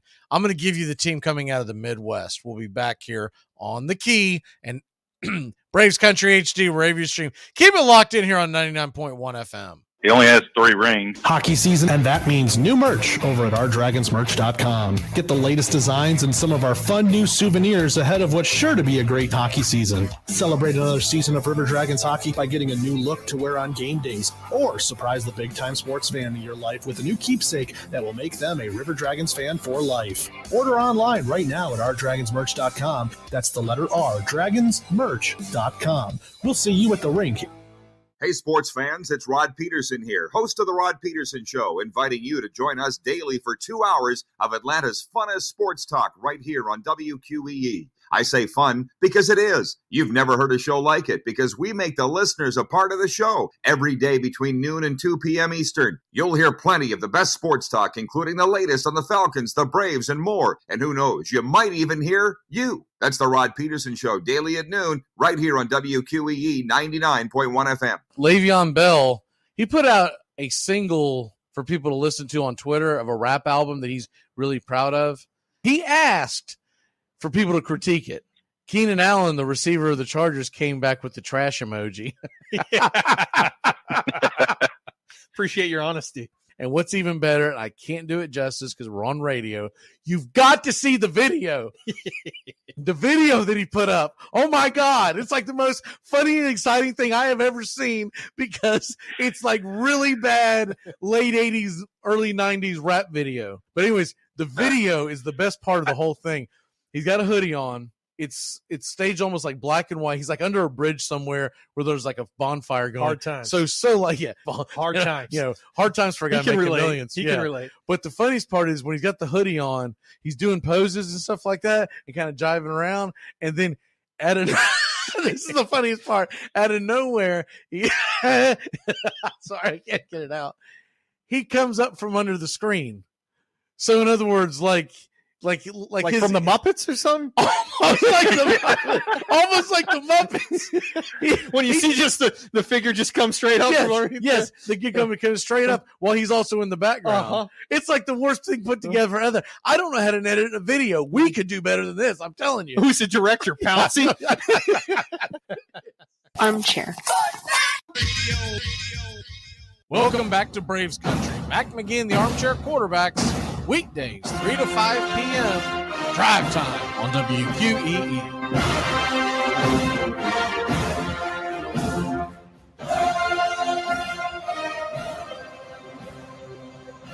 Welcome back. Little March Madness action. If you want to join in on the fun, free to join, free to enter. Braves Country HD. Go to our Facebook page, go to our YouTube page, go to our Twitter page. You'll see the link in the comments on our YouTube page, and then they're pinned to the top of the Facebook and Twitter page, Braves Country HD. You're going to see a link there to join the March Madness contest, and the winner this year gets a gift card to Fanatics just in time to get you a brand new ball cap or whatever you want for opening day of the Braves or hockey. We're not far away from the Stanley Cup playoffs. If you're an NBA fan, I would suggest don't buy anything with the Hawks on it that has Trae Young's name on it. It may be a moot point during the offseason. But anyways, go ahead and get in there today, and should be a lot of fun. I'm going to go ahead and pick my team out of the Midwest, and I'm on the fence because I don't have a very strong opinion about any of these teams as far as making a deep run. I do like your Penn State team to win that first game. That, by the way, that's a heck of a first round matchup for a 7-10 seed. For the two teams to be in two power conferences that lost it in the conference championship games, for them to be the 7-10 seed, it's pretty rare. Mm-hmm. I thought each were going to get a little better, quite frankly. I get it. I know where they're coming from. You only got so many seeds, so many teams. At the end of the day, both fell a little short. But again, I just look at Iowa. I look at U of I, Northwestern. To me, Penn State should have got at least equal, if not a little better than some of those teams. Yeah, I agree. When we talk about our brackets Thursday, and we'll go through all of them on Thursday as the games are going on and whatnot, I've got some real upsets, but we're just talking the Final Four right now. So each day, next few days, I'm going to give you two on Wednesday because obviously we come on at 3 o'clock, 3 to 5 every day. By the time we come on Thursday, games will have already started. So I'm going to give you the Midwest today. Tomorrow, I'll probably give you the South, and then I'll give you the West and East on Wednesday. Man, I'm going to go with Houston. I've watched them quite a bit, and they're pretty good, but the biggest thing that concerns me is that injury. It doesn't sound like he's going to be down long term, but I would like to have a little more information, but I'm going to go ahead and get the Midwest one picked. So right now I'm going with Houston. If it comes out that they could be losing one of their key players for long term, then I got a backstroke out of that. But right now, I'm going to say Houston. I like that. I mean, they've been the most consistent all year and out of that bracket. If Penn State can get that W against Texas A&M, that Texas, first of all, that second round game should be fun no matter what. Because Penn State, I think Shrewsbury, he may be the best coach in the Big Ten. If I'm Penn State, I do whatever I can to lock him in long term right now. Yes, because folks are starting to recognize him, right? Yeah, and all these head coach openings right now too. The other thing would be is that let's say Penn State can't pull off the win, you could have Texas A&M versus Texas in the second round. But with that being said, I'm telling you right now, that Colgate team, I've watched them a lot this year. I've won a lot of money on Colgate this year. That is a bad matchup for Texas, and they better be careful. And that's why I have a hard time taking Texas deep into my bracket. It's not that I don't think Texas is good. They proved against Kansas that they are absolutely phenomenal team. Mm-hmm. That is correct. And what they've done on the fly, adjusting to all the turmoil in that Texas locker room. I mean, why hasn't Texas gone ahead and named him head coach already? I don't understand that. Yeah, for the fill-in job that he's did, it should be pretty easy at this point, right? It would do Texas, it would do them good for him to go jump ship somewhere. I can't think of a school off the top of my head that he could jump to, but it would serve them right, because nothing. You lock him up today if you're Texas today. It puts a shot in the arm of those kids going into the tournament, and it's well deserved. He just won you the Big 12 championship. Not the regular season, but he won you the Big 12 championship. And it's not like they came out of nowhere. They were the 2 seed in the Big 12. Yeah, and as you said, they better be careful, because some other notable there's Texas Tech open, Notre Dame open, Georgetown open, St. John's open. So, you got some big openings out there. Do you know what I'm hearing about St. John's? Who's that? Tell me Rick Pitino? Yes, baby. And then I heard too, Ole Miss linked up with Chris Baird today as well, huh? Speaking of some trouble. Yeah, that news broke days ago. Friday? Yeah, I know it broke days ago. He's I don't know, man. Ole Miss.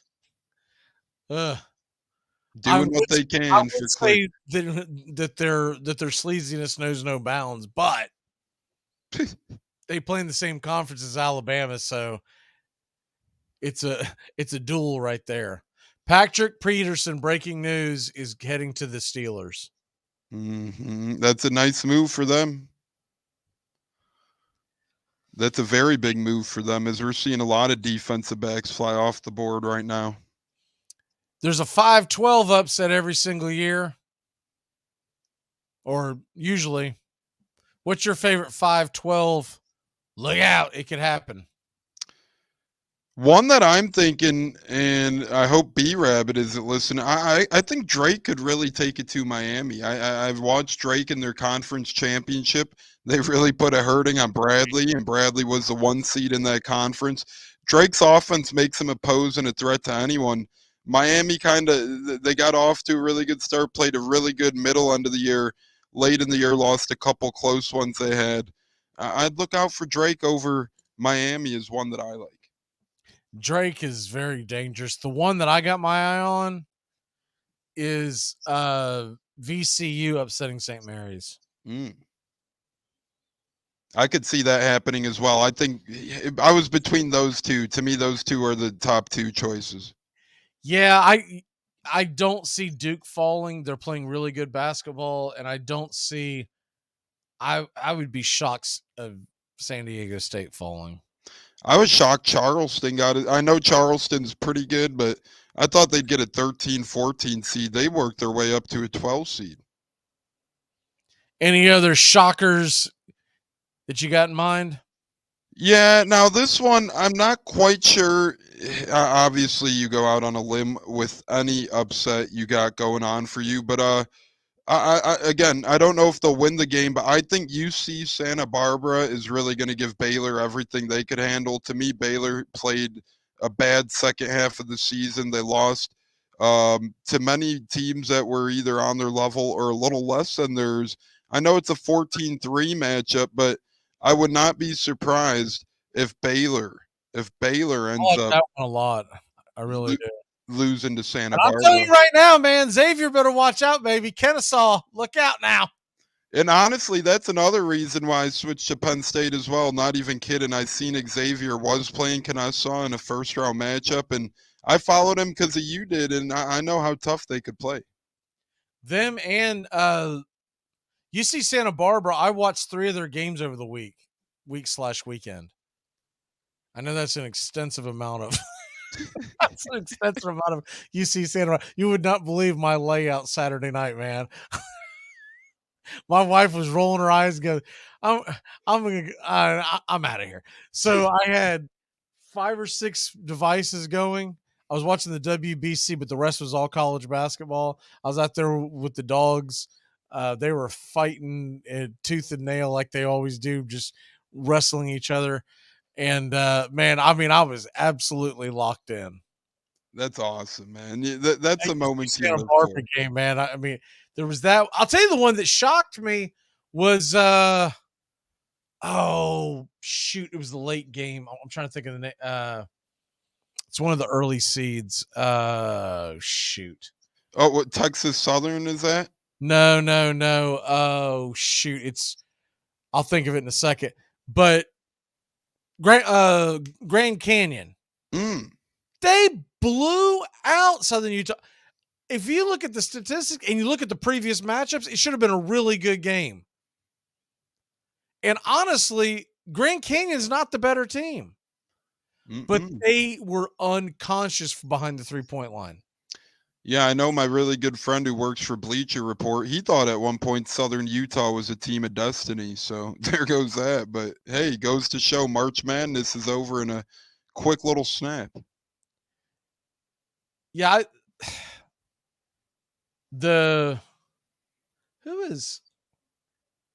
I've got this up on a small screen. The Missouri game. Are they playing Utah State? Yes, I believe that sounds That is correct. a dangerous matchup. That is a dangerous matchup. Yeah, and I'm back and forth on Mizzou and Utah. I like Utah State. I'm back and forth on Missouri. And well, the thing is, Missouri's back and forth on Missouri. They're so Jekyll and Hyde, you don't know who's going to show up. You really don't. I'll tell you what, Creighton has an opportunity to make a run as well. NC State should not give them problems. They'll beat Baylor. UC Santa Barbara actually gives them more of a matchup nightmare than what Baylor does because Baylor has such a hard time consistently scoring. Creighton, if they find their way into that matchup versus Arizona, but Arizona could get tripped up, right? Mm-hmm. If they find their way into that matchup, what is that, the Sweet 16? Mm-hmm. That could be one heck of a ball game. Yeah, I totally agree with you. And real quick, since you mentioned NC State briefly, I'm really shocked they ended up getting in, to be honest. That was one team I was not thinking would end up sneaking their way in. It is absurd that Vanderbilt didn't get in. I would have picked them or Rutgers over NC State.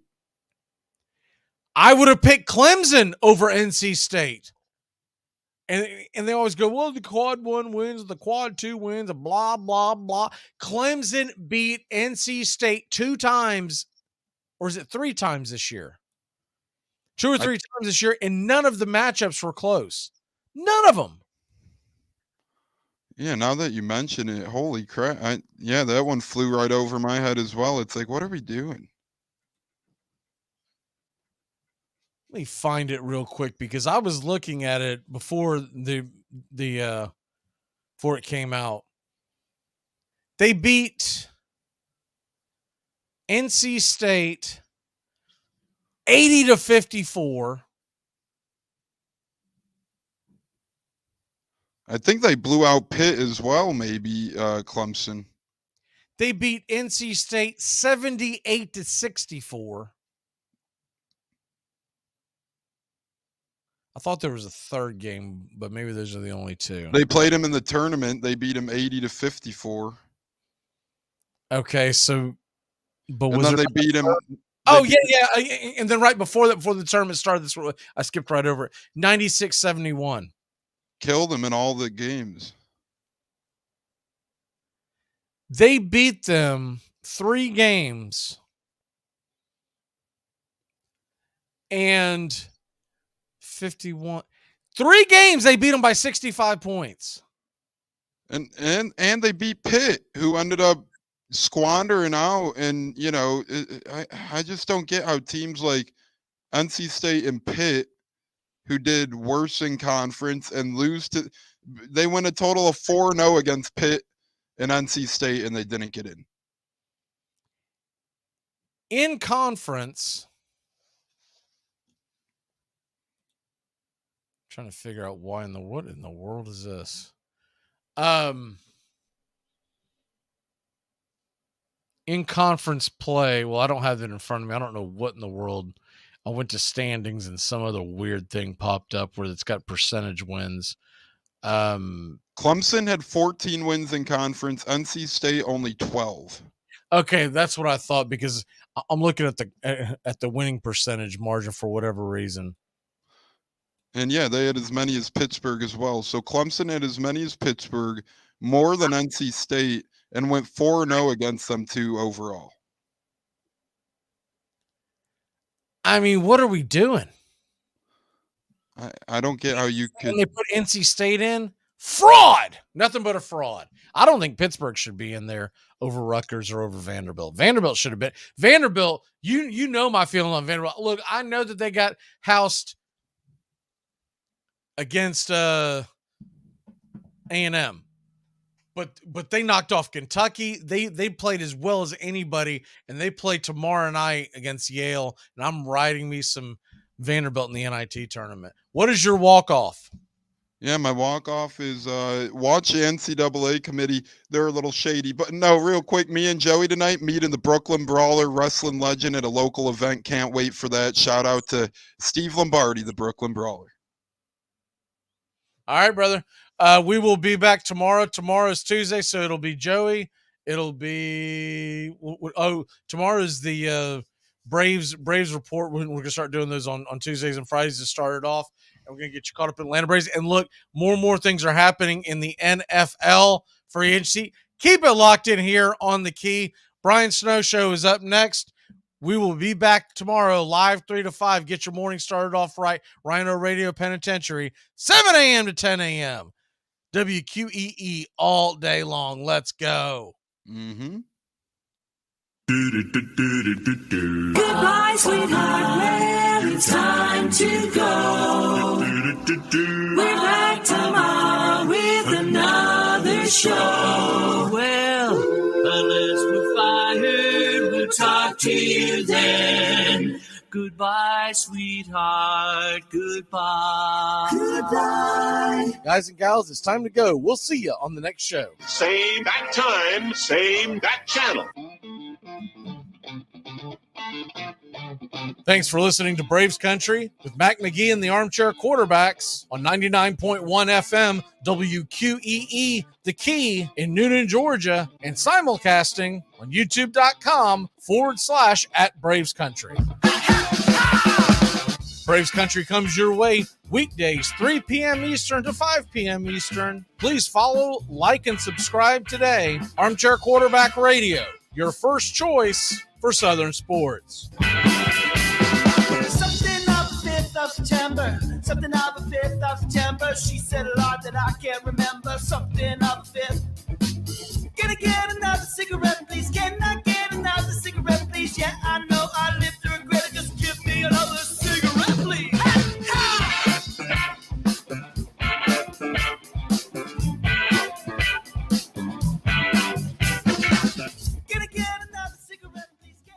You're listening to WQEE 99.1 FM, The Key in Noonan, Georgia. Friday, March 17th, St. Patty's Day with Braves Country. The Atlanta Braves are in Fort Myers, Florida to take on the Boston Red Sox. Braves Country Baseball right here on The Key, giving you play-by-play, pitch-by-pitch of your Atlanta Braves. That's Friday, March 17th, 1 p.m. Eastern, St. Patty's Day, Braves Country on WQEE.